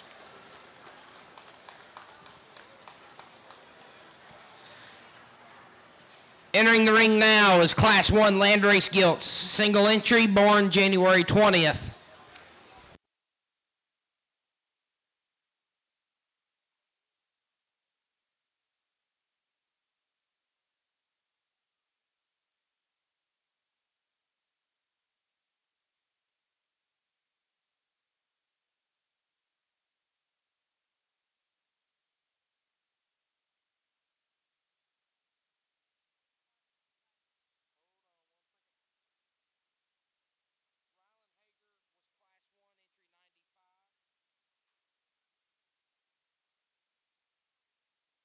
Young lady doing a nice job showing here with her cruiser, and I think this gilt's got some good things about her. Love the gilt spread and just bulk and center body mass, and honestly, she's really comfortable. You step in behind her, got some spread and shape and dimension, and still looks like just a really fault-free kind of a female. Let's give this young lady a nice round of applause. Placings in Class 1 Landrace. First was Lila Mann, entry 101. Congratulations, Lila. 2 entries in Class 2, Judge, both born February 1st.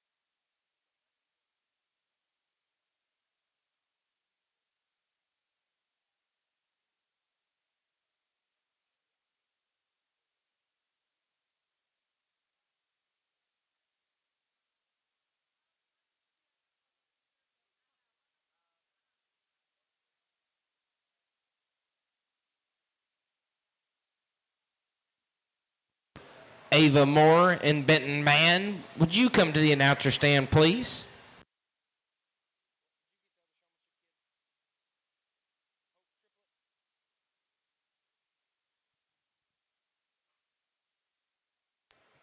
Nice set of gilts to kind of round off our land race show, and certainly some give and take, and structure to me is a little bit of a wash, especially from behind.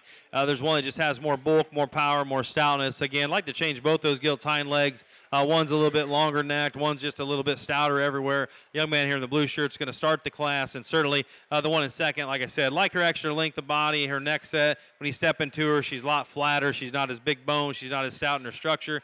But again, if you want to switch that pair, there's some arguments there. I like the extra bulk and power of the gilt that starts the class. Placings in Class 2 Landrace. First was Hayden Natcher. Second and First Kentucky's Braden Howard. We're going to now select your top 3 Landrace gilts.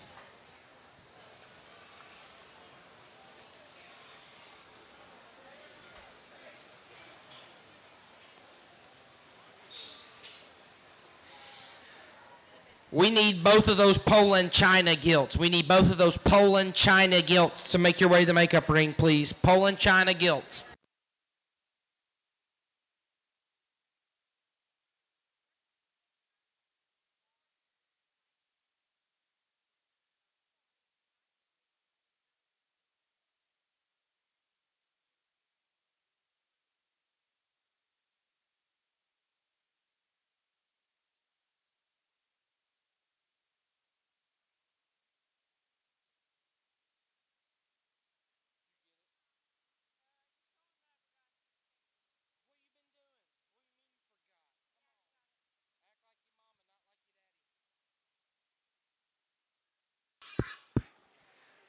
Getting a lot of variation out here in the land race division, but there's one I think I land on and do so handily just in terms of having the natural spread and chest width and power. Again, structures are wash out here. They all need to be sounder. They all need to be longer out of their hip and flex better at the ground. When you take that off the table, there's one that's the most opened up. She has the biggest set of feet and legs, the most spread. I think she's more honest in her breeding condition than the gilt that's going to be reserved. But again, that gilt's just got the most to her. Young man here in the blue shirt's got champion.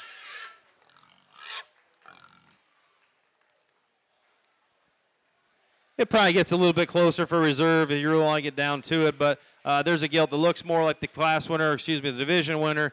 Maybe not as opened up or as powerful. Maybe like to peel her back just a little bit, but I think she's just got more overall bulk, power, dimension. She ought to. She's a little bit older, but I think she's square from behind and really comfortable. Young lady here is going to be reserve. Young man will be third overall.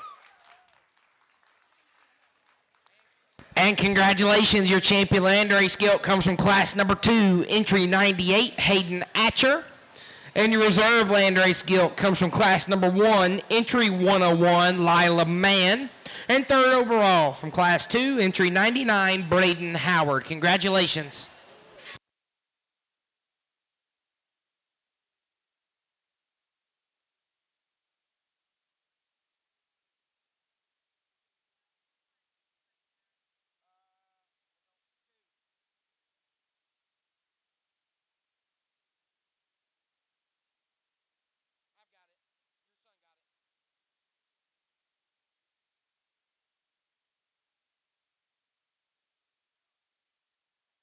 Single entry in the Poland class here, and I really like this gilt's design.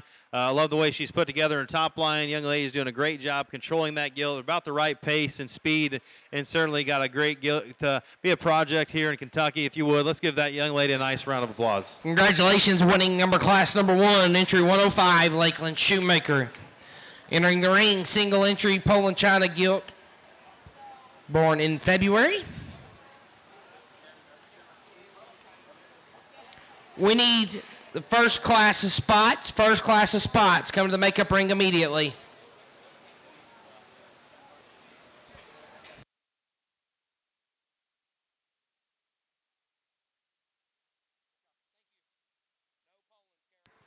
Again, another single entry here in the Poland division. This gilt's got great skin and hair, and I love the texture to her hair, and her skin coat's really high quality. Drop down to her underline. That resembles high quality as well, refined and well spaced, and certainly one that has some parts and pieces to her. Let's congratulate this young lady for her single entry and wish her good luck here in the overall. Congratulations to Michaela Massey, winning class number 2. Spots, Class 1 spots. We need you in the makeup ring immediately. Class 1 spots.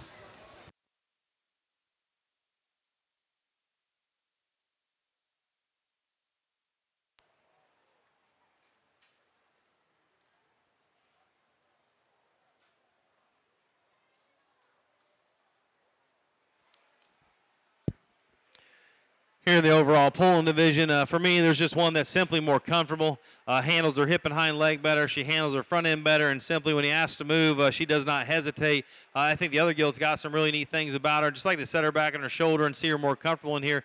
Young lady in the flowered shirt is going to be champion. Young lady in the blue shirt is going to be reserve. Let's give them a nice round of applause. And congratulations, your champion, Poland China Gilt, from class number 1, entry 105, Lakeland Shoemaker, and reserve from class 2, entry 104, Michaela Massey. Congratulations.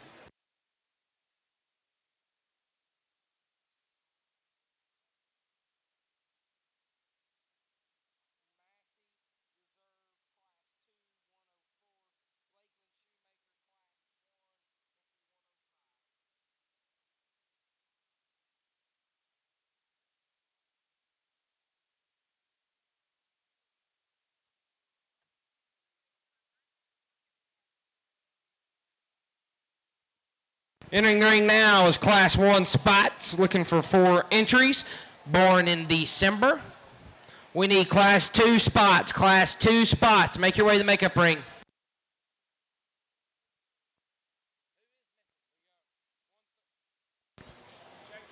Jacob Oback. Jacob Oback, your class is in the ring. Jacob Oback, your class is in the ring.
What an outstanding way to start off the Spot Gilt show, and certainly 2 really high-quality individuals that differ in what they offer.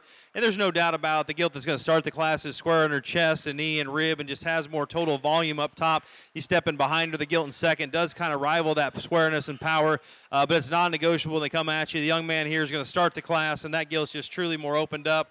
She's very comfortable. That is a high-quality, good spotted female. And second is one I really love for her moderation. I tell you what, that's a huge back and a square hip and hind leg, and that's massive and powerful as she goes away. When she comes to you, she gets a little bit out in her elbow, wants to kind of funnel through her front base just a little bit. But, I mean, that's splitting hairs on 2 really, really high-quality Gilts, as good as probably we've seen just in terms of depth in one breed. The next one that comes out in third, I think this one's really good just in terms of how she's put together. I told him, hey, buddy, I like your Gilt. She's a really nice kind of Gilt, but the problem is those other 2 are in the class, and certainly this one just doesn't have as much to her. I like her attitude. I like her skin and hair. I think the young man did a nice job getting her ready. I think this Gilt's got a lot of good things to offer, just not as much power and mass and bulk in her. Young man here in fourth, I just told him, hey, your Gilt needs to look more like me and kind of pat it to my belly because she just needs a shot of belly. And I tell you what, that Gilt's got some neat things about her. I like her shape up top, her skull, and her ear set. She just needs a shot of rib and just center body mass and function out here a little bit better. But again, outstanding set of females in this particular spot class. Placings in Class 1 spots. First is Nash Wonderlick. Second, Savannah Moore. Third, Jackson Shoemaker. He is also first Kentucky. And fourth and second Kentucky's Jacob Oback. Congratulations. Entering the ring now is Class 2 spot gilts. These would be born in January. Looking for 8 entries. We need Class 3 spots. Class 3 spots. Following Class 3 will select your champion, reserve, and third overall spot gilts. You Kentucky Proud champion and reserve breed winners, we are doing a championship drive for the Kentucky Proud gilts following the conclusion of our crossbreds. We are doing a champion and reserve Kentucky Proud following our crossbreds.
again, we can kind of nitpick on structure, but these are the two highest quality, most far-reaching pieces, just in terms of breed character and having some out there pieces. I think these two do so handily. The young lady is going to win the class, does so very easily in my mind. Yeah, sure, we could maybe just lengthen her stride and hip just a little bit, but she's got some neat things about her. Proportionality, still has a decent underline in her, and simply has to be a little sounder behind to make her ideal, but I don't think there's anything that counters that just in terms of power and stoutness and rivals that extra mass she has. There's no doubt about the Gilt Seconds really opened up and powerful, extreme in terms of bone and foot size for me. Wants to set out on her elbow, get a little softer on her front feet. I don't think she goes quite as well as the one that wins the class, particularly off her front end. Now, certainly that's an extreme bone one.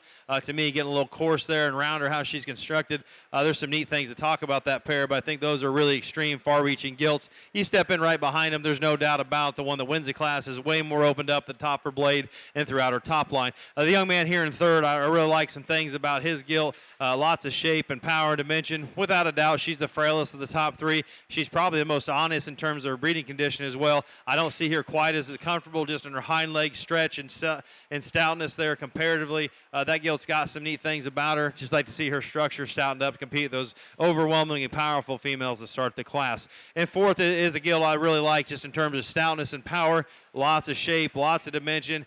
For me, she got a little bit out on her shoulder, consequently set down a little wide up front. With that, she too wants to get a little bit more uncoordinated from behind. Honestly, that one's really powerful. It's amazing she can move as well as she does for what she's packing. Young lady here in fifth, I said, hey, you got a really nice gilt here, but certainly just there's a lot of power in this class. And she smiled and said, hey, I get it. But I do like that gilt's extra balance and squareness. Just needs more power, more bulk, and more mass. Let's put our hands together here for an outstanding set of spot gilts.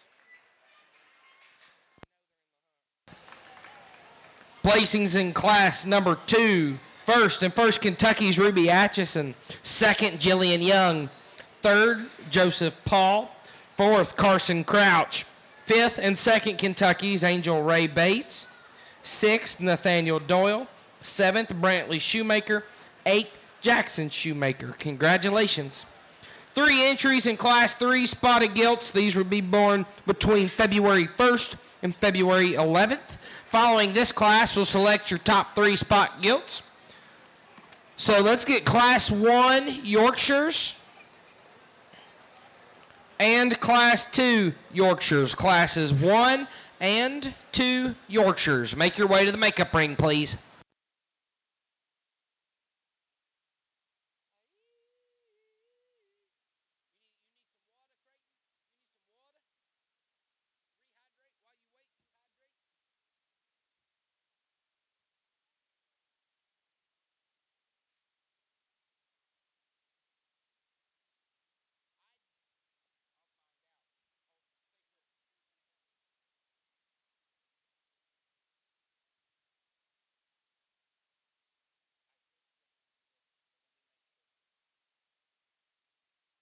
Really nice way to end our spotted female show before the selection of champion, and there's no doubt about it. Every hog in this class certainly just has a place, and the young lady in black shirt's got a really three-dimensional kind of gilt. Big body to bolt sprung, proportional, really sound and correct and feminine. It still looks like a female. Up through her chest is really good. I think that's a really great way to start this class. There's no doubt about it. The gilt in second's really unique up through her front, and I think that gilt's got a cool look to her, and there's her color pattern and paint job really accentuates her balance and high-quality look from the side. She simply has to have more flex, more rib, and more body to be practical and more functional compared to that gilt that starts the class. The gilt that ends the class is certainly one that has some things I really like, just in terms of foot size and squareness for her size and proportions.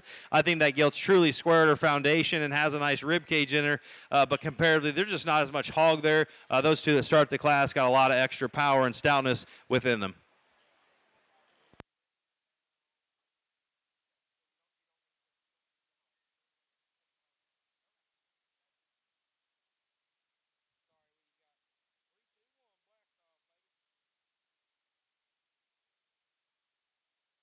And placings in class 3 spots. Placings in class 3 spots. First Kentucky's Brooke Montgomery. Second, Nathaniel Doyle. Third, Mackenzie Howard. We're now selecting your top 3 spotted gilts.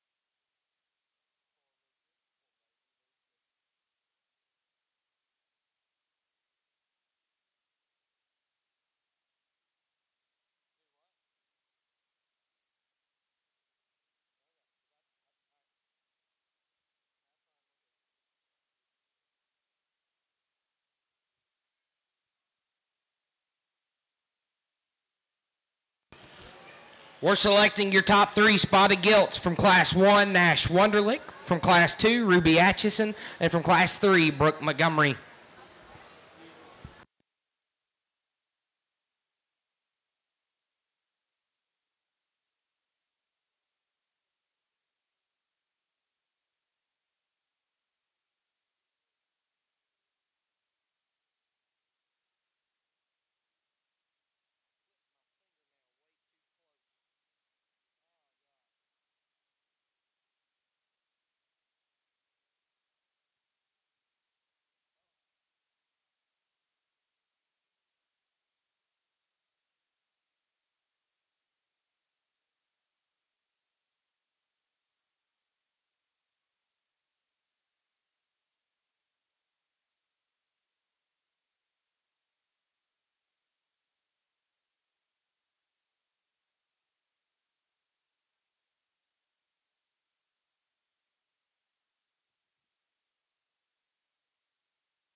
Let's put our hands together for an outstanding set of spotted females. And again, there's a couple different ways you could probably go and justify it, and just to briefly talk about them, just so you know kind of where I'm at mindset-wise. And certainly start off with the big gilt here. I think that one could be cleaned up just a little bit in her composition, but fundamentally correct. The length of body is about right, proportion. Get a little tight out here, but again, that's a big gilt. It's kind of hot, and I think that gilt has a lot of good things about her. Sure, like to loosen her up just a little bit, but that's probably mainly due to kind of getting out here and working a little harder. Same thing with the gilt here right beside me. Really powerful made kind of female. Maybe gets a little bit shorter in her stride, twist up front just a little bit, but that's a deep, big-bodied, powerful kind of female that certainly has a lot of good things about her. Kind of a practical made, square-built female that comes out of that last class, and certainly liked a lot of things about her. At times, she too wants to get her hind leg a little bit different. I do like a lot of things about that gilt. Just maybe not quite as highly presented as the other two, but I think there's a lot of real hog there. I'm going to look at them for just a minute more and go get a champion.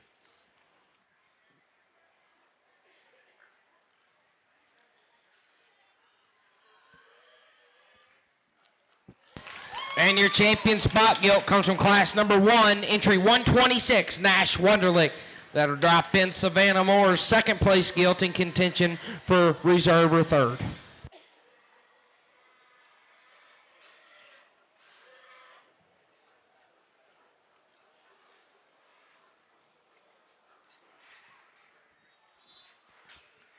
Drop that second back in again. I talked about some things about her. I thought how unique she was from her shoulder back, and certainly a gilt that could be altered just a little bit structurally. But I like a lot of things about her. Her attitude's just a little bit off out here. But young lady, I like that thing a great deal. You got reserve.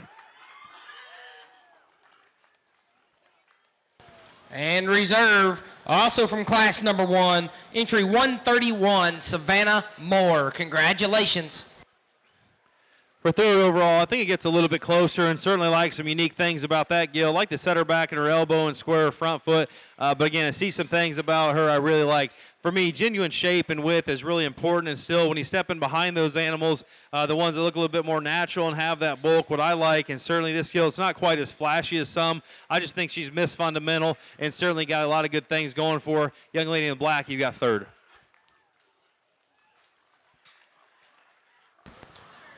And your third overall spot gilt comes from class number 3, entry 111, Brooke Montgomery. Congratulations. Let's put our hands together for all of our spotted gilt exhibitors.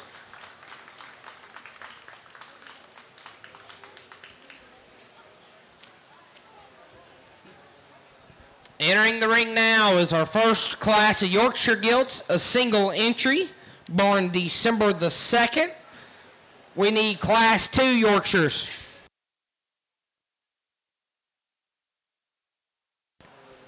We are now showing for your Kentucky Proud Spotted Gilt.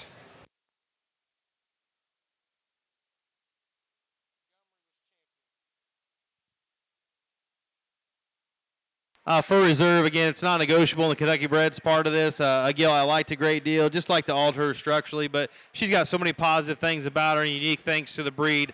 I like her a great deal. Young lady right here has got reserve.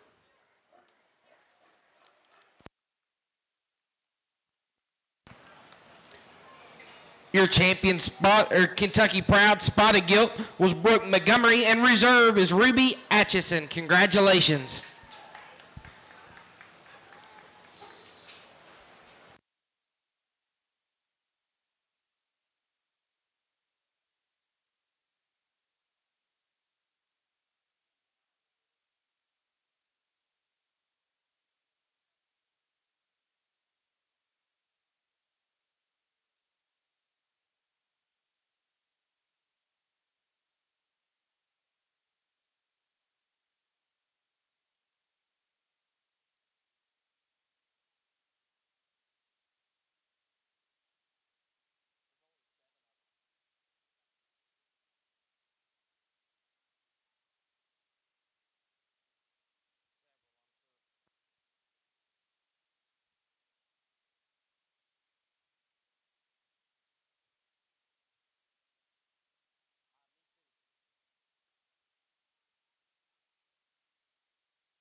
Now entering the ring is our first class of Yorkshire Gilt, single entry judge, born December the 2nd.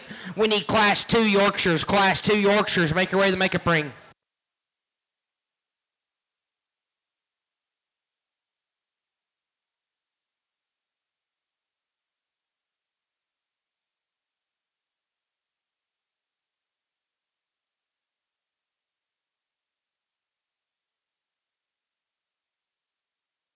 Really nice Yorkshire female to start off and kick off the Yorkshire Gilt show, and I like a lot of things about her. If you look at her head and neck and have some squareness back through her loin and back through her hip there, I think that gilt's truly square in her foundation, and certainly she packs on the pounds as she gets bigger and heavier. She should be able to handle it pretty well. Let's give that young lady a nice round of applause for her outstanding project.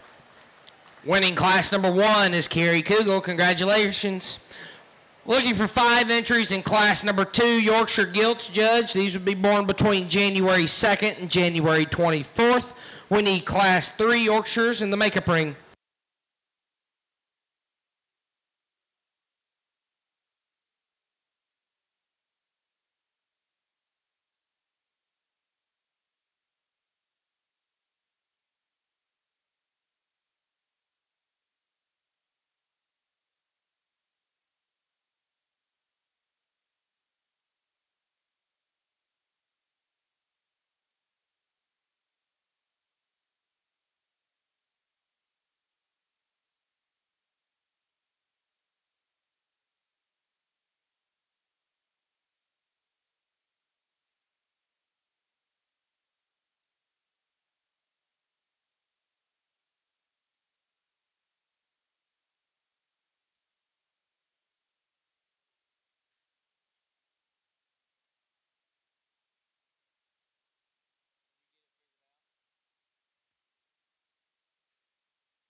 A breed we're pretty passionate about at home, and certainly maybe one of the last crossbred guys that think we still use Yorkshires to make them better, and we really implement that in our program and have some purebred sows and use a lot of the implements to make quarter blood barrows all over the country to sell to. But with that said, I still have some passion for the Yorkshire breed, and certainly two really high quality females that surface at the top of this class, and they differ in what they offer significantly, but for me, there's no doubt about it. There's one that's square at the ground. She's more correct in how she comes to the surface in terms of foot squareness, chest width, and still having her blade laid back in her, and that's a young man here in the black. I think that gilt's awfully good built. I think she's taller shoulder than the gilt in second. I think she's square in her knee, and she uses her hind leg more correctly. I really love the power and the stoutness and the base width, or the chest width of this gilt. The problem is for me, she wants a funnel to her base. She gets a little coarser in her shoulder. I love her stoutness, but I would like to set her back in her blade, and I think it fixes a lot of issues. You step in behind this gilt, and I love that gilt's power and dimension.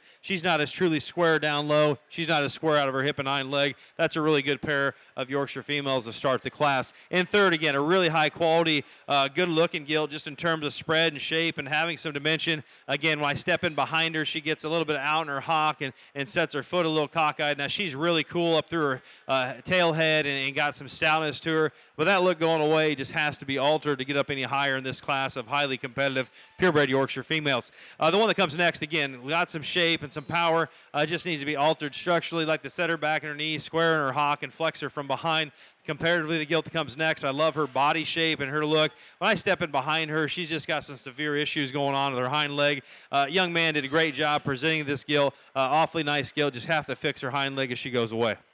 Placings in Class 2, Yorkshire's first and first Kentucky's Colton Fitzpatrick. Second and second Kentucky's Colton Fitzpatrick. Third, Eliza Grace Atcher.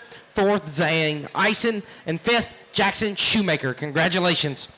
Single entry in Class 3, Judge born February the 2nd. Following this class, we'll select your champion, reserve, and third overall Yorkshire gilts. We are not taking a break between Yorkshires and crossbreds. We're going to roll right into our crossbred show. So Class 1 crossbred gilts, you need to be on your way to the makeup ring.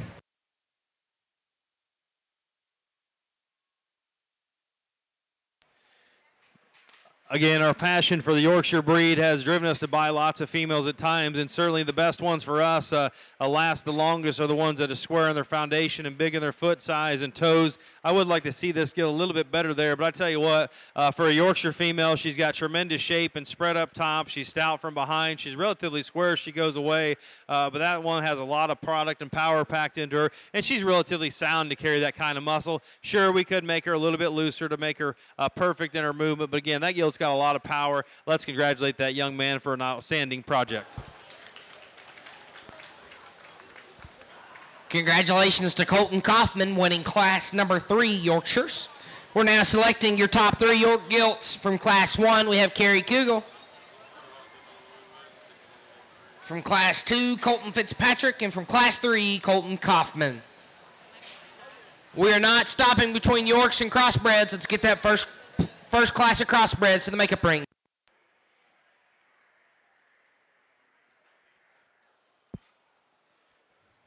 If you would, let's put our hands together for an outstanding set of Yorkshire females. Again, I know I'm sounding redundant, but the kids do a lot with these projects. It puts put a lot of effort into them over the summer. It's hot, and the pigs are staying pretty cool. Again, and the showmen are doing a great job out here. But for me, I'm all about the groundwork. I like them square down low, I like them square up top, and certainly when they pack on the extras and have look and balance and build, that's where I get excited. For me, there's one out here that puts it all together, and honestly, it's not even close. Young man in the black's got champion Yorkshire. And your champion Yorkshire gilt comes from Class number 2, Colton Fitzpatrick. That'll drop in his second place in contention for second or third overall. We drop in that second. I certainly liked her a lot in class. I tell you what, that's a stout mug, a big back, and a boulder sprung rib, and certainly lots of power and shape. And certainly down low, we would maybe just tweak her a little bit, but that's a lot of hog there and a lot of power. And still, she gets out and moves relatively sound compared to how much she has. For me, she's still a logical reserve. And reserve, also Colton Fitzpatrick from Class 2, entry 141. Congratulations. That'll drop in Eliza Grace Atchers in contention for third overall. Again, that was a really loaded class if you haven't noticed. And honestly, if you didn't see this view going away, you'd absolutely love this Gilt. I think it's acceptable, but her shape and her power and her dimensions really, really good. Like to see her just a little bit squarer going away. But again, three awfully good Yorkshire females. Young lady in the yellow, you've got third.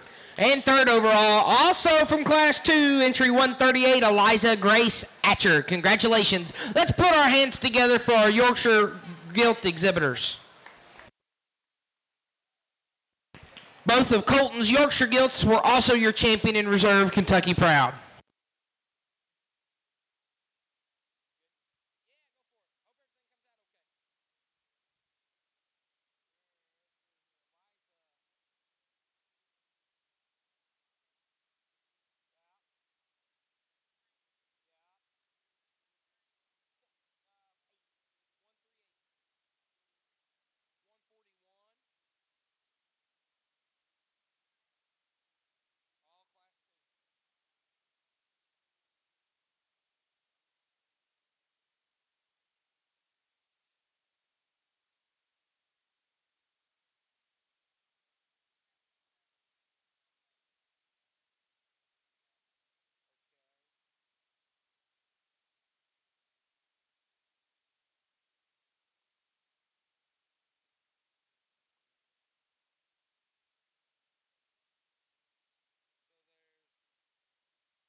We're ready to rock and roll, folks.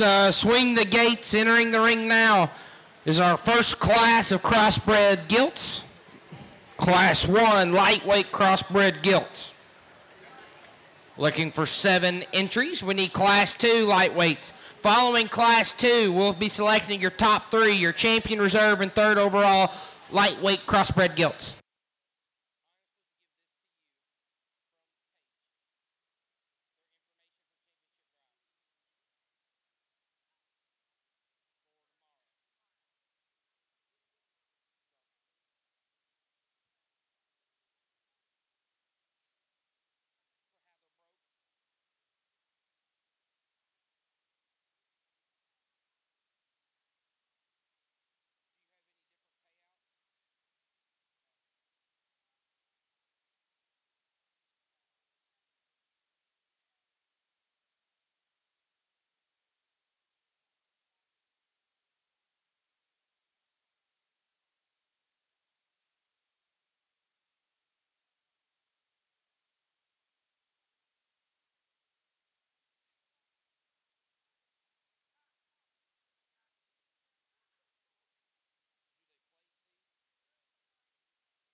For me, a good way to start off the crossbred gilt show, and certainly there's some give and take, and honestly, the stockman inside me wants to hate one of these gilts and love the other, and then they both turn around and go away, and it kind of flip flops there. But I tell you what, these gilts have some unique pieces.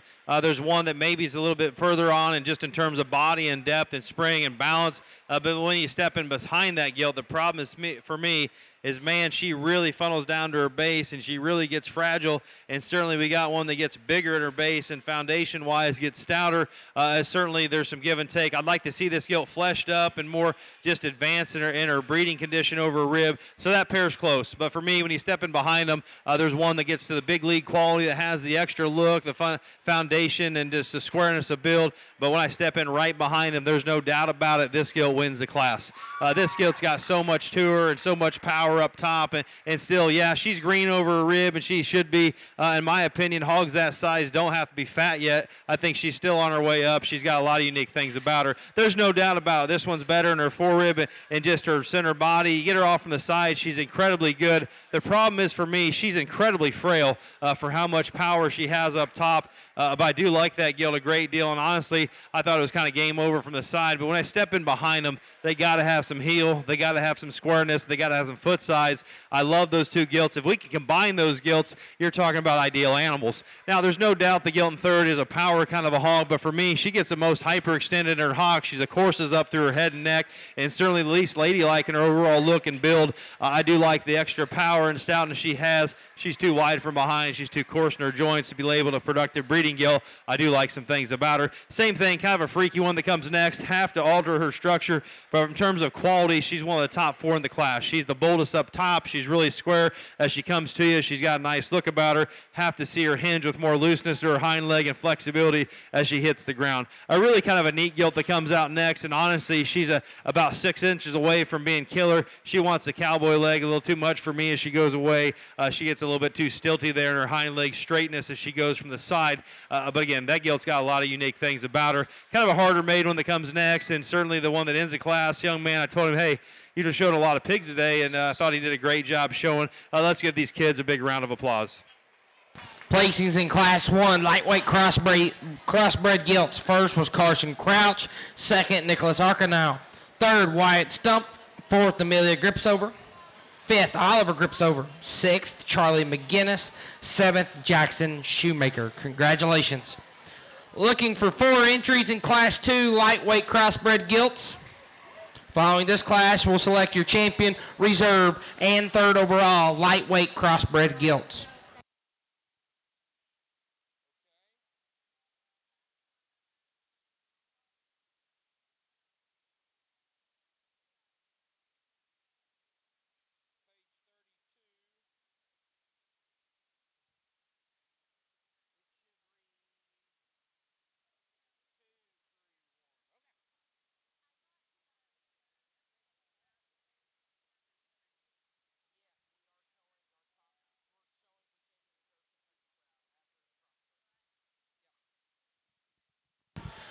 Just another friendly reminder, we are going to be selecting our champion and reserve champion Kentucky Proud gilts following the conclusion of our crossbreds. We will be showing for champion and reserve champion Kentucky Proud following the conclusion of our crossbreds.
No, I don't know if we're dealing in ideal females out here because they're all honestly a little too hard on their hind leg movement for me. But again, they do present some quality. I think there's some quality in these gilts, and I'll be the first to tell you these top two do not stride long enough for me. They do not stretch out their hip long enough for me. But again, they are the stoutest and they have the most quality in the class. Thus, they're at the top. I think the one that's a square out of her back and it just truer in her hind leg and honestly just more comfortable in her hind leg movement is the bigger chested striped face gilt that's going to start the class. And certainly I do like some things about her. I like that muzzle. I like that front leg flex and that shape and rib she has. You step in behind her. I love her pin width and her vulva set.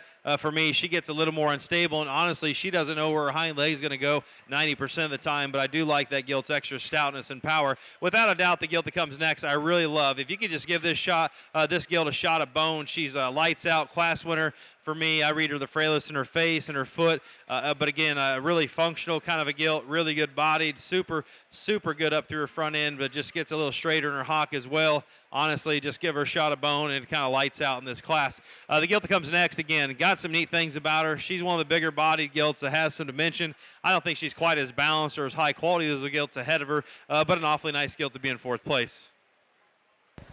Placings in Class 2, crossbred gilts. First Kentucky is Angel Ray Bates. Second Kentucky is Lindsey Dotson.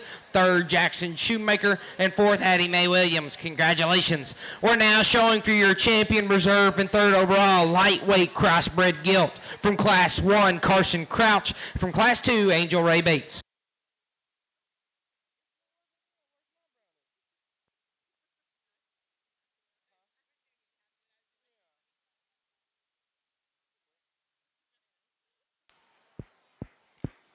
If you would, like I've asked you many times today, let's put our hands together for an outstanding set of crossbred females to start the show. And there's some differences out here, but without a doubt, there's a unique animal that's put together like I like them. And honestly, the haters would say she's too hard or she's too this or that. But I can promise you that look and that quality is unreplicatable. And that squareness from behind, that squareness up through her hip. If you check out her vulva, there's no way you can call that gilt terminal. I love some things about this gilt. She puts a lot of good things together for what we look for. And certainly, like I said, you'd like to give her more rib flesh and all that good stuff. But that's one unique animal. Young man's got champion in this division. And your champion lightweight crossbred gilt comes from class number 1, Carson Crouch. Good job, Carson. That'll bring in Nicholas Harkenow, second place in contention for reserve. We drop out that second and get on top of that gilt. Man, she's impressive over her top and how she comes out of her shoulder. That's a big wide back and spread up shape, and she goes away and got great shape to her hip. And honestly, that one's awesome from the side. For me, when I stepped in behind her, she really concerned me for that power she had. But again, I tell you what, this is one high-quality animal. We can nitpick from her hock down and say she needs a little more bone, but that's one big-bodied, sound, productive rib cage kind of female that has spread and shape and got a nice underline and vulva sitting behind her. Young man right here's got reserve. Reserve goes to Nicholas Harkenow, Class 1, entry 179. Congratulations. That'll drop in Wyatt Stump's third place in contention for third overall. For third overall, it gets a little bit closer just in type and kind, but, two gilts that differ in what they offer just substantially at the ground. I think there's one that's a little bit stouter. There's one that's a little bit longer in their hip, and honestly, I'm going to tell you what, they both need to be sounder. But again, that's what we have to deal with in this particular class and division. I still think there's some good to them. Young man right here has got third. And third, also from Class 1, entry 202, Wyatt Stump. Congratulations.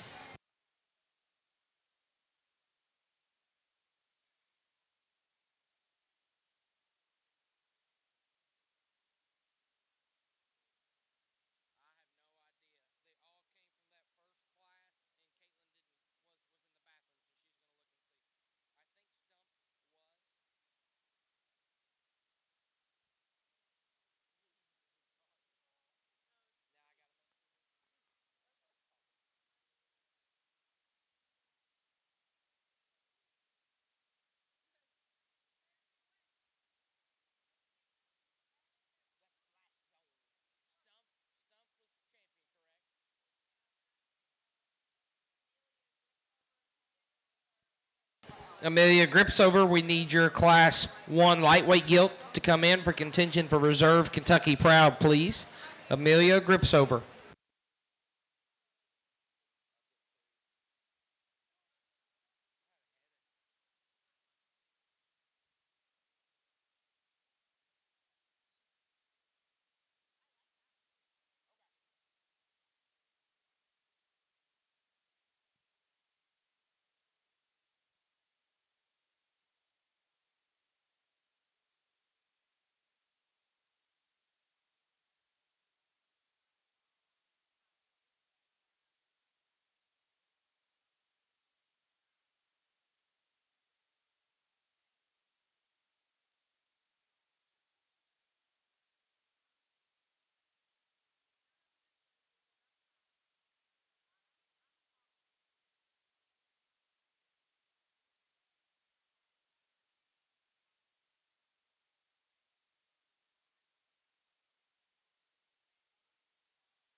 for reserve in this Kentucky Proud division. I think it's close, but I think there's one that, and although I'd like to handle their hind leg differently for both of them, but I think there's one that is a little longer striding. She is a little bit more fluid in her lower joints. Young lady right here in front of me has got reserve. And reserve Kentucky Proud crossbred lightweight gilt comes from class number 2, Angel Ray Bates.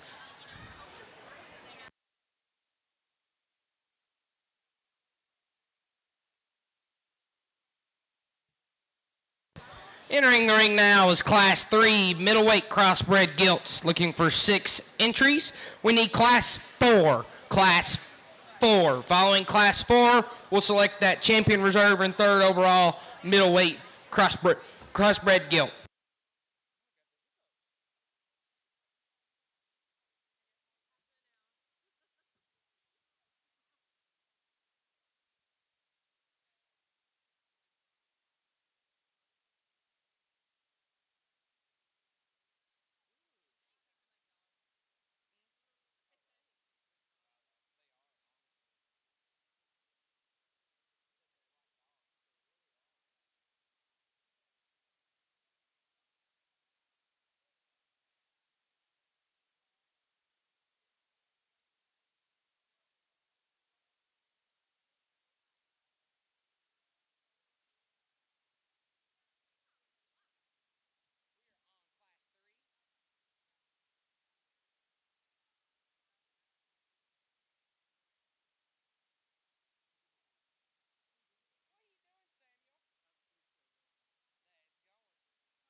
Michaela Massey and Case Compton. We need your hogs to the makeup ring. Michaela Massey and Case Compton.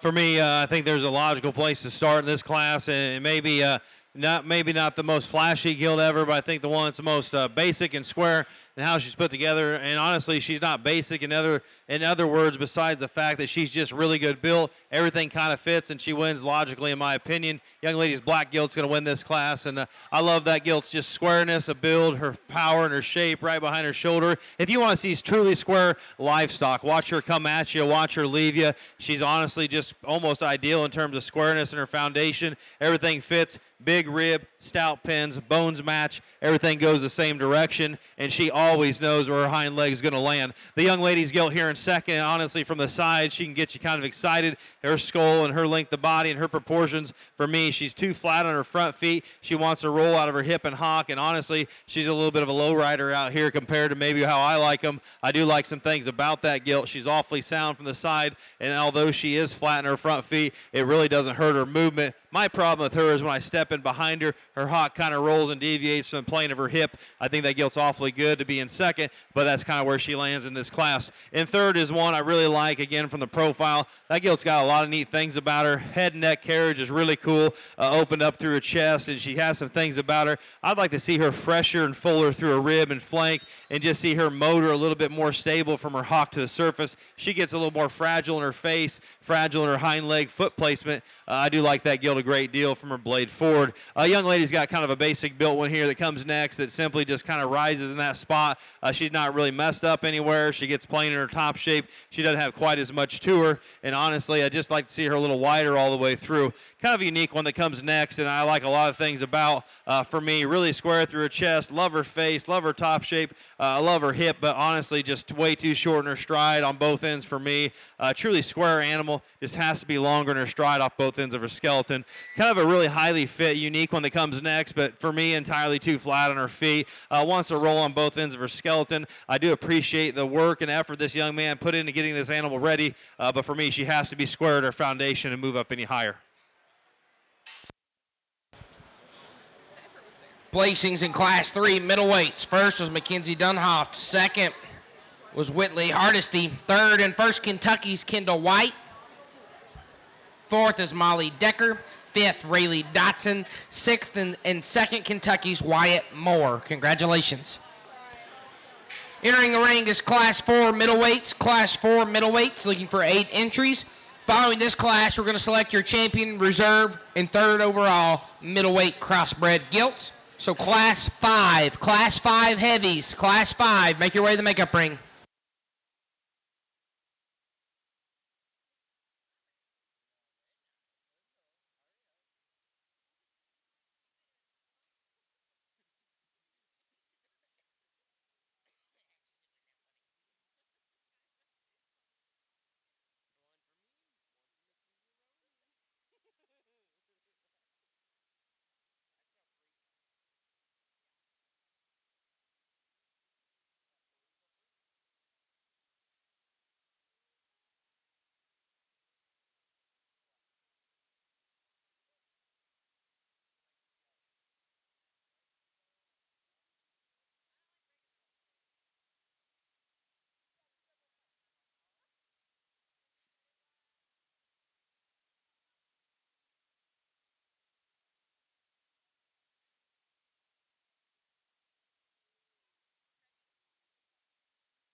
It's sure heating up out here in the crossbred gilt division. Let's put our hands together for an outstanding class for these young folks and their families. 4 or 5 deep in this class, just tremendous quality. And certainly we could tweak them a little bit here. The blue gilt, we could tweak in her left hind leg. We could tweak this gilt and how she goes to the surface. But without a doubt, these are the 2 highest quality gilts that put the most fundamentally correct things in one package and still have next reaching or far reaching pieces and don't get totally crippled up in their hind leg movement. Ultimately we could, alter structure a little bit. But for me, there's no negotiation in this class. The blue gilt wins for fun. I think that gilt's tremendous in her power and her shape, and honestly, the paint job probably detracts a little bit from her quality, but I do like the gilt's just overall outstanding power and dimension. It's hard to assemble a blade, a forearm, a chest, a knee, just a head and a skull like that and still have shape down their top and be mobile enough to win a class like this. That's a tremendous female to start. No doubt about the 1 second is awesome. Love her head shape, her width and her back and her spread. Young lady's doing a great job showing her. You step in behind that gilt, she's not as impressive as she goes to the ground. There's not as much natural foot size, forearm blade, or feature in her skull, but an awfully good gilt to be in second and a really competitive class. The tandem out here, again, doing a great job showing, and I love that gilt's feature. She does counter the second place gilt with just skull, extra power, extra stoutness, and just awesome just spread and shape. Her knee's not quite right. Her hind leg's not as mobile as the top 2, but I tell you what, that gilt's got some unique things about her. Just a powerful female to be in third. There's no doubt about the cool paint job gilt that comes next is really opened up through her chest and has some skull. I love her shape up top and her presentation from the side. My problem with her is when I step right into her, she's the widest back through her hind leg set. She's also the most hyperextended and posty in her hind leg movement. But again, in a really kind of a nitpicking deal here in the top 4, that's what put her in 4th. In 5th, a robust bodied, big bodied, kind of a bold sprung one here to come out next. With that, she gets the roundest in her overall muscle texture and just basically muscle lay on her skeleton. With that, she gets the quickest in her head. You read that down through her hock and her skeletal maturity. She's the most advanced there in adipose tissue as well. There's no doubt about the one that comes in 6th. Got a nice paint job on her. She's a high quality level made one. Just simply gets a little bit outpowered here by the ones around her. I do like some things about her. I like to alter her structurally as well. Again, great job in this class. Let's give a nice round of applause. Placings in Class 4 middleweight crossbred gilts. First was Case Compton. Second, Michaela Massey. Third, Piper Wunderlich. Fourth, Oliver Gripsover. Fifth, Amelia Gripsover. Sixth, Nicholas Arkanow. Seventh, Tanner Eisen. Eighth, and first Kentucky is Ava Toomey. We're now selecting your champion reserve and third overall middleweight crossbred gilts.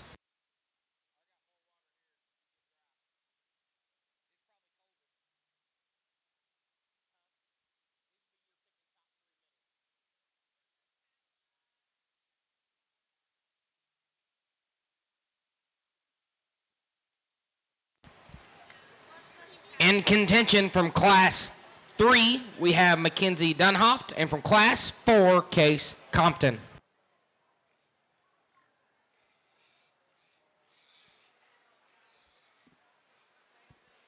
Outstanding division here, D2 in the crossbred gilt drive, and certainly I talked about that black female. It's just solid as she is. We could set her back in her blade a little bit, but that's a really fundamental, just a good, solid kind of an animal. The problem with it is that the blue one's in this division, and that thing is a whale. Has shape, has skull, has everything you want. Maybe could, like I said, you want to nitpick on her, say she needs to be a lot longer striding from behind. That's a lot of bulk and a lot of power. I like that one a great deal.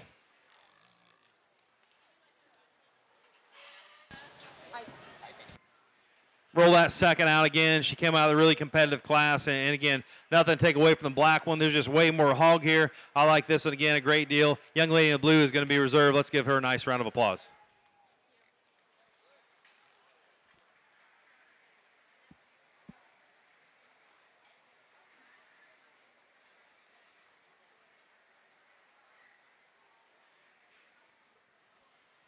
We drop that third out again. Like some things about her. Love her feature. Love her head and neck. But for me, just Miss Fundamental is going to take over the remainder of the drive here. I love that gilt squareness, her basic build, her functionality, and still has a nice high-quality look. Young lady, the solid black gilt, has third. Your champion middleweight crossbred gilt comes from class number 4, Case Compton, entry 166. Reserve, entry 225 from Class 4, Michaela Massey. And third overall from Class 3, Mackenzie Dunhoft, entry 220. Let's put our hands together for all those middleweight crossbred gilt exhibitors. Entering the ring now is Class number 5, heavyweights. Class 5, heavyweights.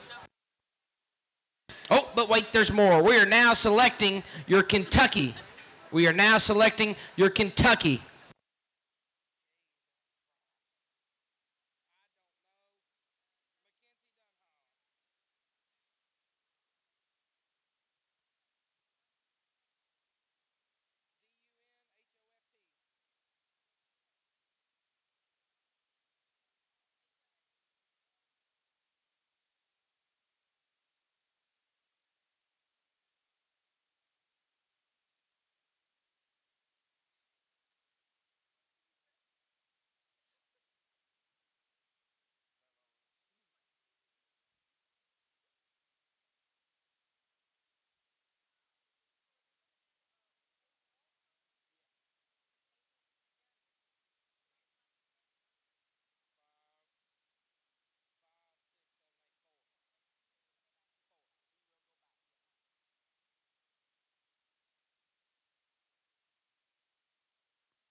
Is there anything coming in after this?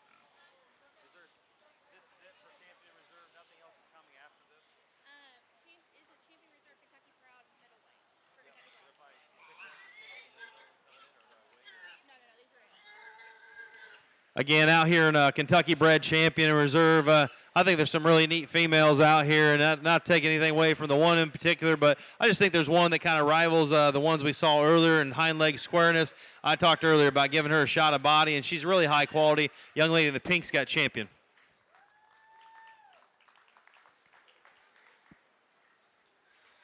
For Reserve, it gets a little bit closer, and still show pig quality is at the top of the forefront with this pair.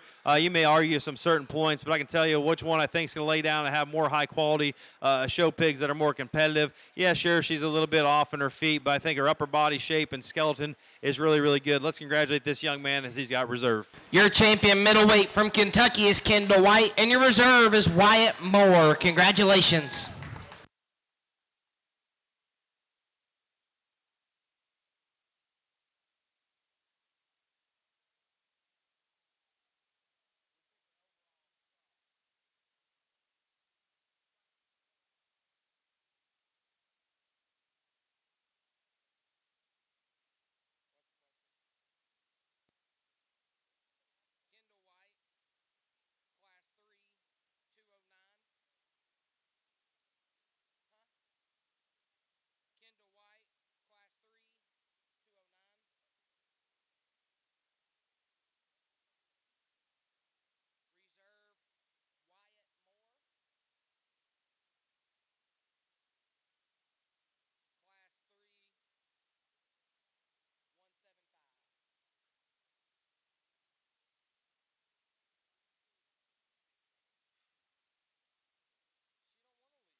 Entering the ring is Class 5 heavyweights.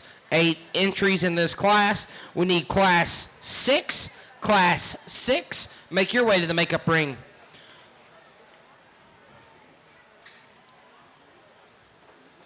We have 4 heavyweight classes.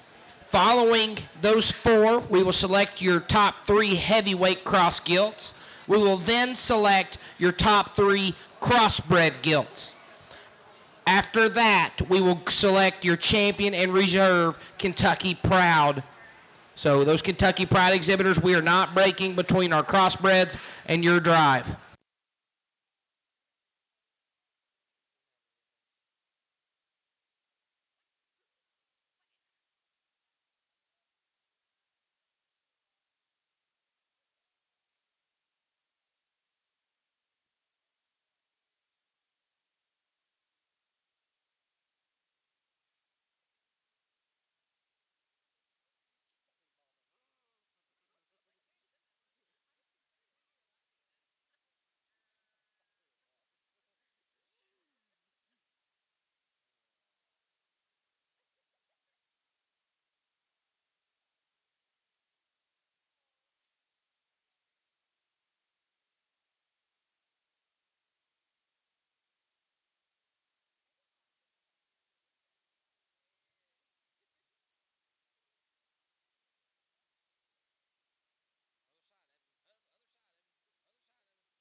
What a great class of heavyweight gilts here to kick off the four classes of heavyweights we have, and certainly there's some give and take and some conversation out here which gilts are going to land where. But the one I'm non-negotiable with is a young lady here that's going to start the class, and I think that's a high-quality, stout-faced, good animal. Yeah, she's probably not as youthful up through her front as some, but everything matches on her. If you want to really nitpick her, she could bring her back left in just a little bit, but as a square-built, powerful, really, really sound, structured animal. And again, she basically just gets out here and floats, and to have that kind of power and mass to be able to handle her hip and hind leg like that is awfully, awfully impressive. There's no doubt about it. From the target hipped one forward from her hip, that one's really impressive. She's an EST from the top of her head in terms of look, in terms of power and shape and dimension. She's the widest, she's the stoutest, she's this and she's that. She's also the shortest in her hip. She's the shortest in her stride of the top three. But I do like that gilt a great deal. Awfully good quality in that gilt. Have to see her hind leg move a little bit more flexible to move up any higher.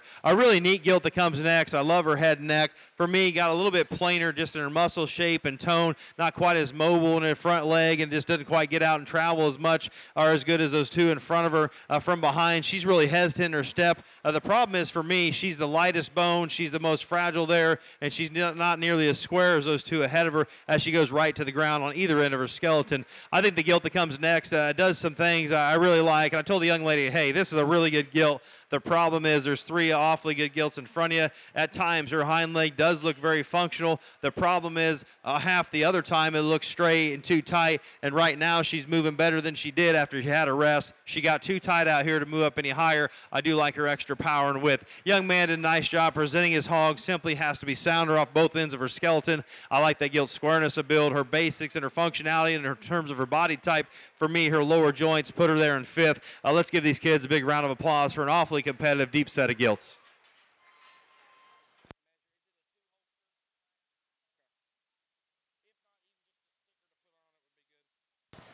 Placings in class number 5. Crossbred gilts. First and first Kentucky's Allie Arnold. Second and second Kentucky's Kaiser Sutton. Third Alexis Jones. Fourth Ella Stone.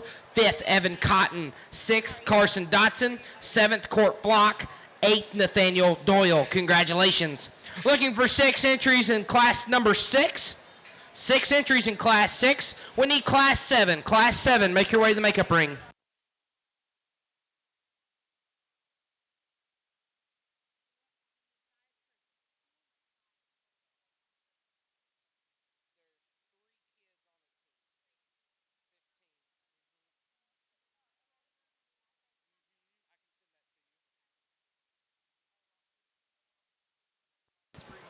If someone has lost their room keys to the IHG, I have them up front. If you have lost your room keys, let me know.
And the thunder rolls, thunder rolls, and the lightning strikes. Jason people, swine superintendent tonight. Crossbred gills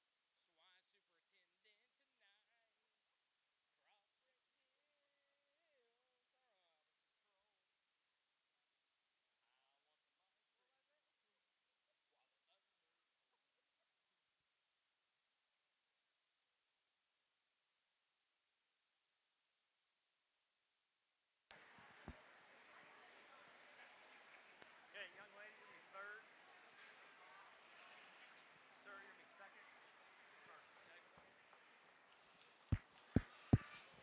Outstanding class, and for me, broke apart logically. There's just certain views and viewpoints that I don't like on a few, and certainly one that rises to the top. And I'm not saying she's perfect. I'm just saying she's the one that wins the class, and like a lot of things about her. A little bit of crest to her, a little bit of fragility there at the ground. But again, if you take that into consideration, what's in the class, she's an easy winner. I think she's got some power. She's got some bulk. She's got a little bit straighter hind leg, but she handles it correctly. She's comfortable. Her movement's the same. It's consistent. Young lady did a great job just getting her stuck and getting the right views. But again, I think there's some differences to talk in this class. Certainly a longer striding Gilt comes next. And she is very comfortable in her movement, but with that gets a little bit down there in her head movement. I don't like the way she's presented right at the top of her shoulder, gets a little bit plainer. But again, I like that Gilt squareness of build. You step in right behind her. I think that Gilt's got a lot of good things about her, specifically compared to the one in third. The one in third is very good from the profile, and there's no doubt about that one from the side. She's awfully good and attractive up through her front end. But for me, she gets a little flatter at the base of her forerib. She too, when you step inside her there from behind, she wants to get out in her hock and kind of funnel to her base. But again, I like some things about that one. I really like the Gilt in fourth for some things just in terms of feature. But again, with that, she's just too mature for me. She's past her prime. Her chest doesn't match her muscle. I don't think she's quite as opened up. That Gilt does have some things about her. She just looks stale and not fresh enough for me at this weight. The young man that comes next in fifth, I do like some things about him. That's a heavy bone, bulky one. Simply has to be sounder and get out and travel with more ease of movement. Just like kind of quick in her skeletal maturity all the way through. A young lady that ends the class has a really highly presented Gilt. Like the things about her. She's doing a great job showing her projects today. Good shape down her top. In this class of powerful kind of big body Gilt, she just doesn't fit. She's not as loose in her structure. She's not as square in her foundation. And simply, she's not as maternal in her muscle lay compared to those Gilts ahead of her. Placings in Class 6 heavyweight crossbred Gilts. First is Mally Sipes. Second, Rylan Hager. Third, Jillian Young. Fourth, Holland Hobbs. Fifth, Jackson Young. Sixth, Ella Stone. Congratulations. And they're entering the ring is class number 7 heavyweight crossbred Gilts, looking for 4 entries. We need class 8. Class 8, make your way to the makeup ring.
But kind of an interesting class to put together, and the one that wins the class, in my opinion, does so handily, just in terms of comfortability, length of stride compared to the Gilt in second. Although I like to fix her structurally, just in terms of her width, she's kind of on the edges. I still think she's the most comfortable, particularly from behind and directly compared to this black Gilt. There's no doubt about the black Gilt is fresher in her upper body shape, and certainly the class winner does need to be fresher in her skin and hair. But comparatively, this Gilt gets shorter in her rump, tighter in her stride, and simply you could talk that pair back and forth. I don't think she's quite sound enough to beat that Gilt in first. And the Gilt in third is one I think's got a lot of good things about her. Kind of one that looks a little bit like a marshmallow. Honestly, she's pretty puffy up top, and I like that about her because she looks really maternal. I just like to peel that back a little bit and see her a little bit more down to earth, just in terms of fleshing ability. She's too far past her prime. I think if you get that adipose tissue off her, that excess fat that she has, honestly, that one becomes really impressive, and I think she could probably rival that class winner just in terms of balance and eye appeal if she's peeled back. The Gilt in fourth is one that just I do like some things about. I like her stoutness, I like her blade, her power, and her muscle, but for me, it comes in the wrong kind of package. She's the most fragile there in her footwork up front. She's the most timid in how she sets down. She too's the roundest and coarsest in her muscle. My main concern is how her pelvis and her hip shape. She's got a little bitty vulva and a big old hip, so it's kind of hard for me to get excited about her in terms of having pigs. But I will tell you, that one does have some unique pieces, and again, if she does lay down and have them, they could be out there. Placings in Class 7 crossbred heavyweight gilts. First was Alexis Jones. Second, Zoe Ingram. Third, Brianna Smith. Fourth, Jackson Cohorst. Congratulations. Looking for 3 entries in our Class 8 heavyweight crossbred gilts. Following this class, we're going to select your top 3 heavyweights. We will then select your top 3 crossbreds. So we need all champion, reserve, and third overall crossbred lightweight, middleweight, and heavyweight exhibitors to be in the makeup ring, please. We will also be selecting your champion and reserve Kentucky Proud breeding gilts, so bring those to the makeup ring as well.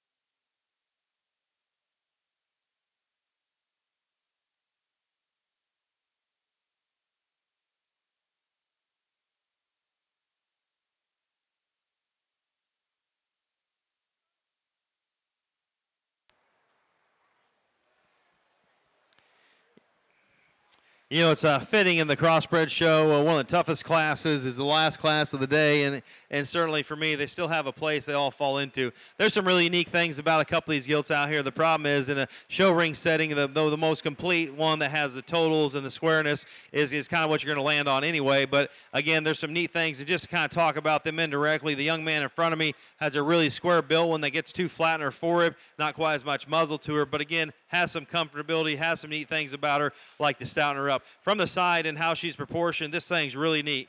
And again, I love this gilt spread and her shape and dimension. The problem is, again, for her, is I step in right behind her, and she's got to be fixed going away to get up early and rival a couple of these others in the class. But again, you like the belted gilt just for proportionality. Everything just kind of seems to fit.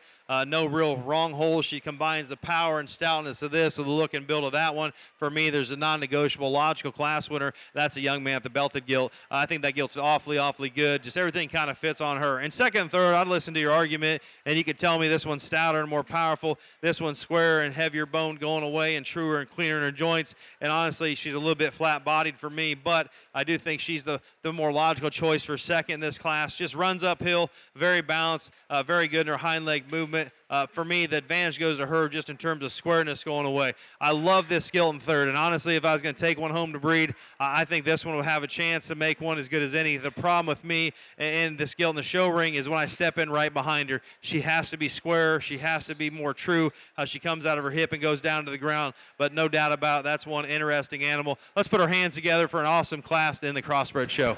Placings in Class 8 heavyweight gilts. First is Chance Hager. Second, Mitchell Webster. Third, Chance Hager. Congratulations.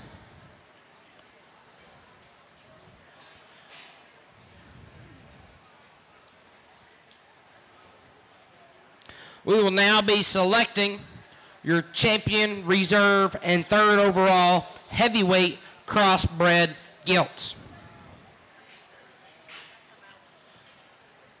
From class number 5, Allie Arnold.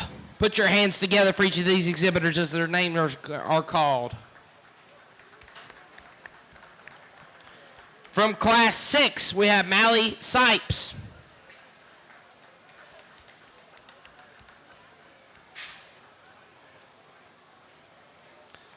From class 7, Alexis Jones.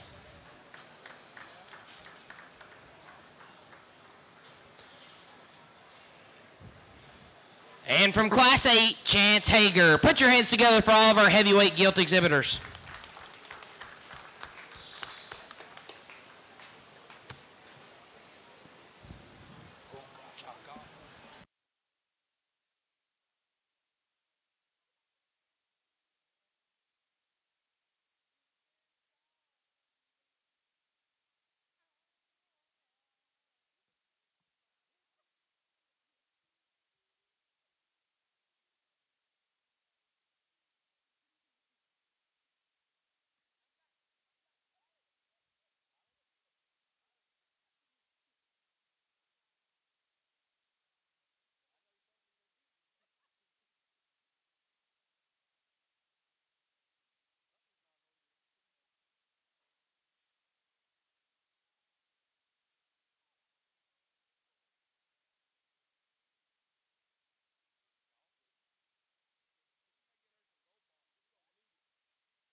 It's been an outstanding crossbred show and just an outstanding breeding gilt show regardless. Let's put our hands together and congratulate these exhibitors as a much deserved congratulations out here. Again, just a lot of good things out here just happening in terms of animals and how they're put together. You know, the lighter gilt, just love her stoutness and power. Is she square enough from, you know, me going away? That's kind of her hiccup there, but I think that gilt's got some neat things about her. A really bulky made one that gets a little bit rounder in her muscle lay, but stout featured, maybe just a little coarse. The top of her neck could have a little bit more bone going away. But again, a broody, kind of powerful one that has a lot of good things about her. Young lady, we talked about this one in class. Just need to freshen her up a little bit in her overall look. But again, just front end, length of body, proportions, a very nice gilt. Stepping behind her, just like to see her a little bit more opened up. A young man of that last division, truly square, functional, everything kind of fits. Looks like a lady, walks like a lady. I'm sure if she could talk, she'd talk like one too. Young man, you got champion gilt. And your champion heavyweight crossbred gilt comes from class number 8, Chance Hager. Congratulations. Entry 164. That'll drop in Mitchell's second place in contention for reserve.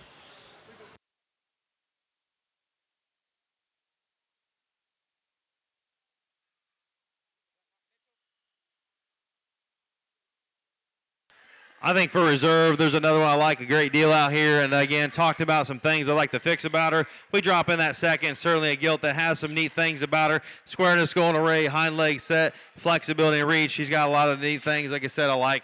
For me, there's one that's put together pretty well. Would like to just alter her a little bit. But again, that one's a maximized kind of animal that's been managed very, very well. I think she's got a lot of unique things to offer to the next generation. Young lady, you got reserve champion. And reserve from class 6, Mally Sipes. Congratulations, Mally. That'll bring in Rylands in contention for third.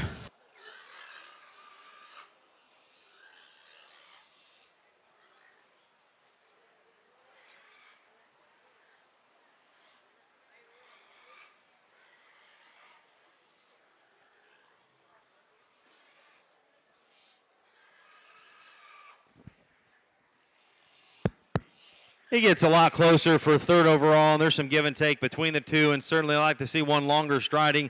I like to see the other one go square away, and again, to me it's a toss-up. I normally like them a little bit square as they go away, but when they reach that far ahead, they can pull themselves together from like that, from the side like that. I really, really like a lot of things about her. Young lady, I like your gilt a great deal. You'll be third overall.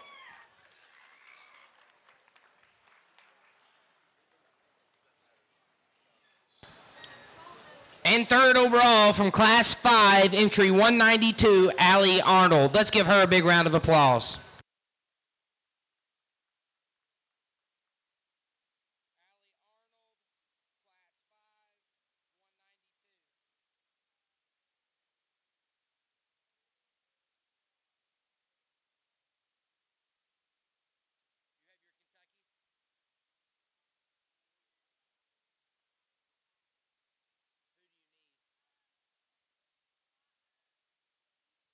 Angel Ray Bates with entry 182. We need you in the makeup ring.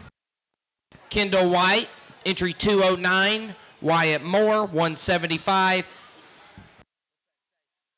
And Kaiser Sutton, 196. We need you to come into the makeup ring for contention for Kentucky Proud.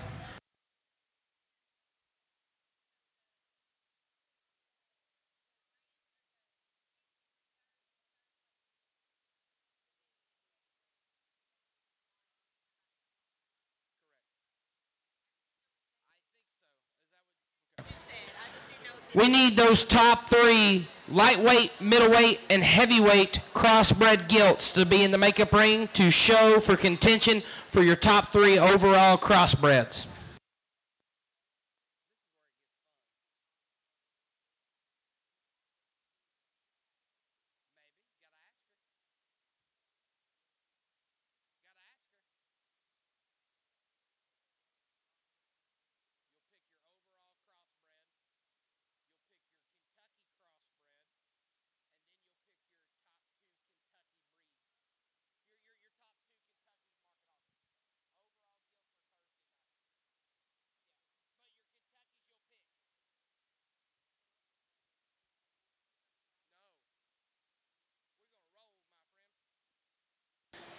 Entering the ring will be selecting your champion crossbred gilt at the 2025 Kentucky State Fair Crossbred Gilt Show.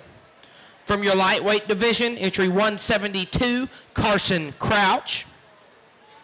From your middleweights, entry 166, Case Compton. And from your heavies, entry 164, Chance Hager.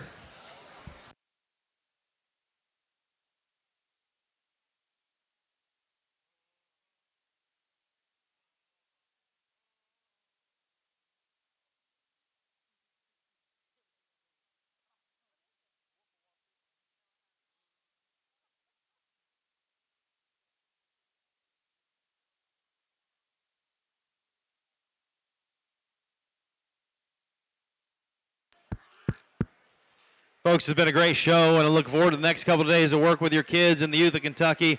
I think it's just an outstanding set of individuals and just mannerisms in the ring have been second to none. All the kids are doing a good job, and the parents are working really hard back there and getting stuff up to the ring. I know it's a lot of work to get here, but at this point, we got 3 outstanding individuals. I honestly could not be happier with the 3 we have out here, all in one place. And just a state fair to have 3 animals of that good coming out of their breeds and their divisions to represent the crossbreds. Again, I talked about the lightweight. What a stud. Honestly, that's a female that just has so many good things about her. Again, the haters would pick on her forerib, but I'm just telling you, we've raised a lot of livestock over the years, and that one's probably as far-reaching as any. And honestly, is she ready today? Probably not. But again, that gilt's got a lot of great things about her. A young man there out of the second division has an absolutely brood sow in the making. I think that gilt's tremendous for her power, her substance, and everything she puts together. My hold up on her, was she sound enough on her back left? I think she is, but again, that gilt's a little bit off there today, but everything else fits.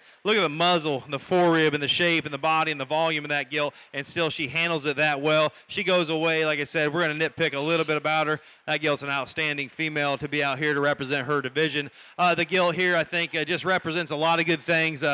Miss Basic with some extras. Is she the biggest coming at you? No, but she's square. Is she the biggest footed? No, but she fits, and I think that one has a lot of good things about her. Her refinement of muzzle could be stoutened up just a little bit, but again, she still looks like a female. She's square up top. She's square going away. She's so comfortable in her movement, even when she's squealing a little bit out here because she's been having the legs drove off her. She's still functioning.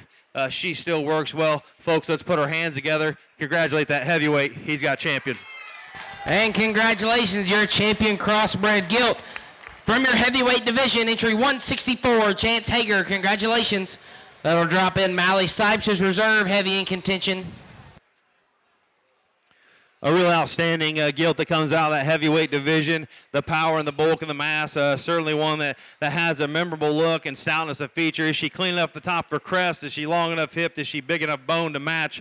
You know, those are three big concerns I have, but they're small concerns because everything else fits. I like that Gilt a great deal. Lots of power, lots of shape and dimension, but for me, there's one that takes power and stoutness to the next level. I like her extra length of body and just terms of proportionality, and still her muscle patterns laid on smoother. She's just smoother all the way through. Sure, we'd kind of fix her a little bit right there in her hock, but young man, the blue Gilt's reserve. And your reserve crossbred Gilt from your middleweight division. It's Case Compton, entry 166. Congratulations. That'll drop in Michaela Massey's in contention for third.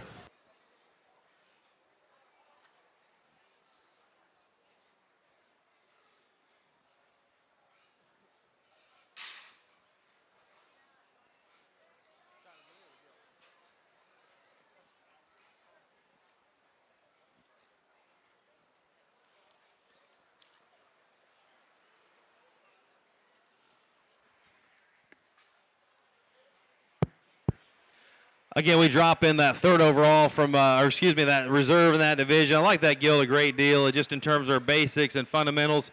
Is she the farthest reaching? No, but I think she's really square and really basic. To me, there comes down to a couple others out here, just in terms of what they bring to the table. Sure, the hater's going to hate on her rib cage, but I'm telling you, this one's next level freaky good. Young man's lightweight's third overall. And your third overall crossbred Gilt from your lightweight division, entry 172, Carson Crouch. Congratulations.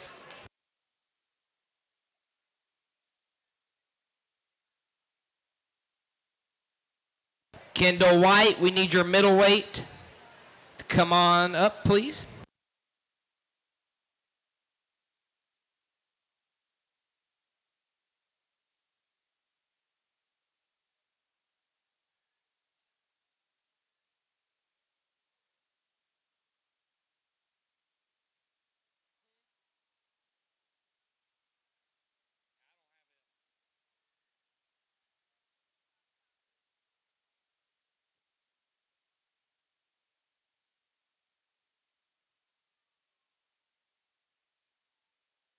We are now showing for your champion in reserve, Kentucky Proud crossbred Gilts.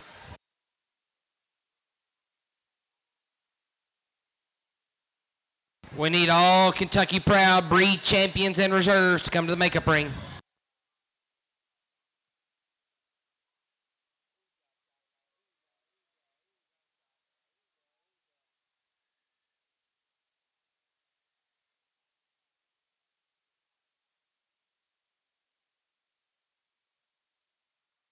Like I said, in these heavier weights, I'm a little forgiving on the minor flaws and still look for the quality and the stoutness that they bring forth. And there's a couple Gilts out here I really like, but for me, she's just a small view away from being elite. This Gilt's mug and stoutness and power is really, really good. Young lady, let's congratulate this young lady here. She's got champion Kentucky bred. And congratulations, entry 192, Allie Arnold is your champion Kentucky Proud crossbred Gilt.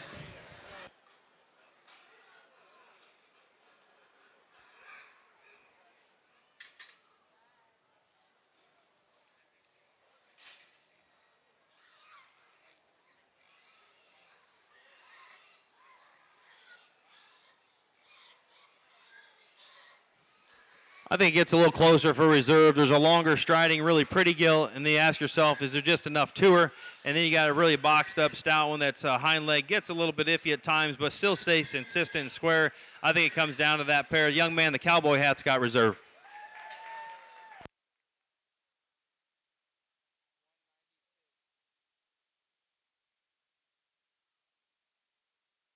And your reserve, Kentucky Proud crossbred Gilt is entry 196, Kaiser Sutton. Congratulations. Let's give all of our crossbred Gilt exhibitors a big round of applause.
Entering the ring, we're now selecting, we're going to be evaluating your champion, reserve champion, Kentucky Proud Breeding Gilt. It has been brought to my attention that we will not be announcing the champion in reserve. Those will be revealed Thursday night at the championship drive.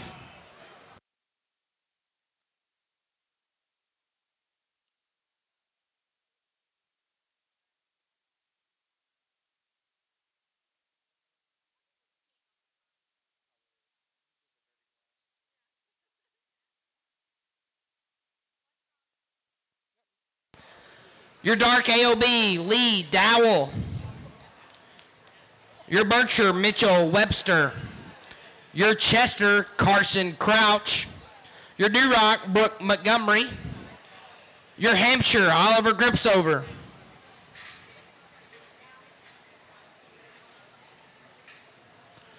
Your Hereford, Jillian Young.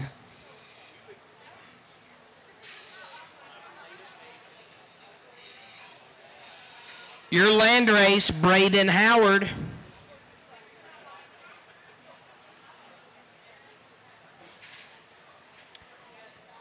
Your Spot, Brooke Montgomery.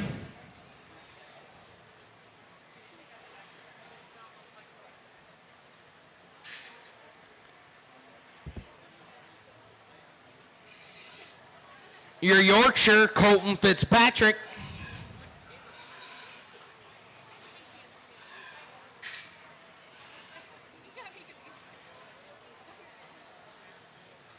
And your crossbred, Allie Arnold. Put your hands together for all those champion Kentucky Proud breed winners.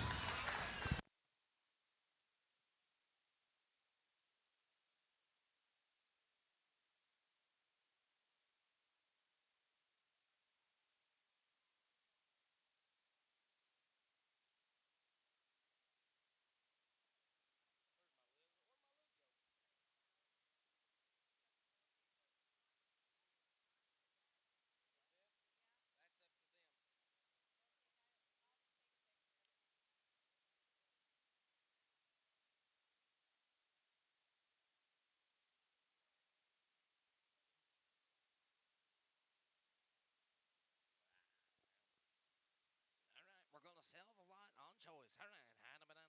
What was it? Let's go. 15, 16, 116.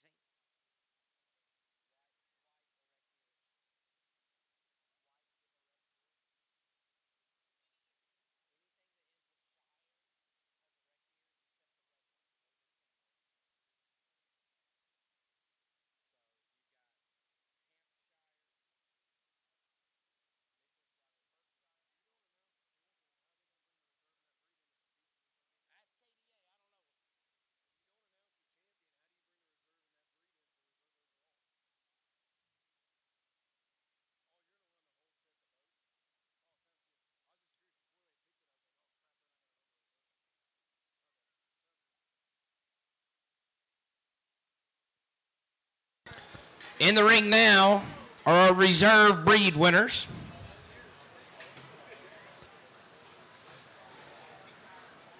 Your Berkshire, Mason Rohr. Your Chester, Colton Fitzpatrick. Your Duroc, Molly Perker.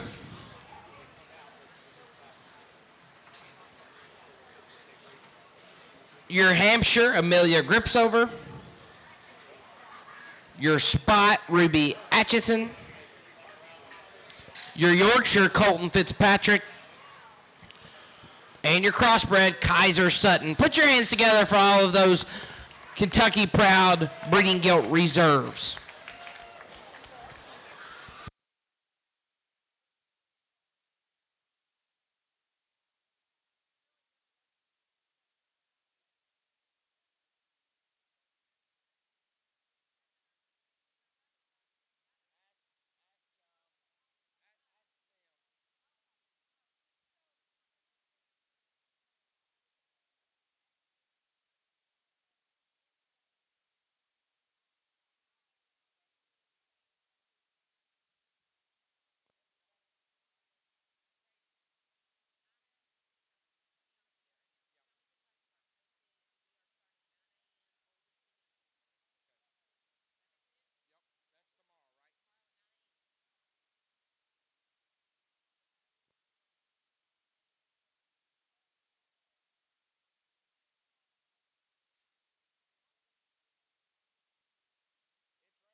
As Nathan is talking with the officials, we'd like to thank him for evaluating our breeding gilts. Nathan's from Osco, Illinois.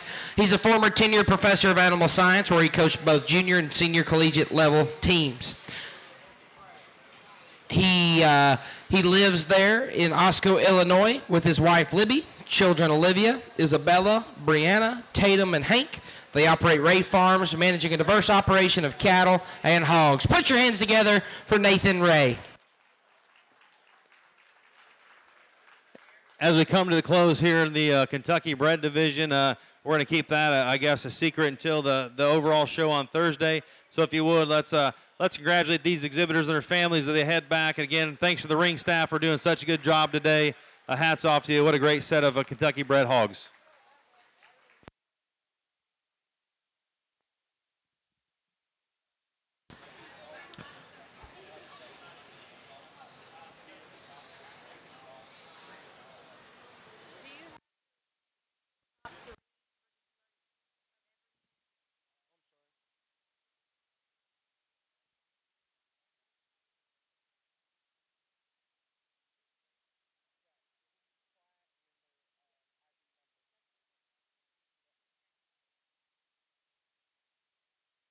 We'd like to thank each of our Gilt exhibitors as well as our novice exhibitors today.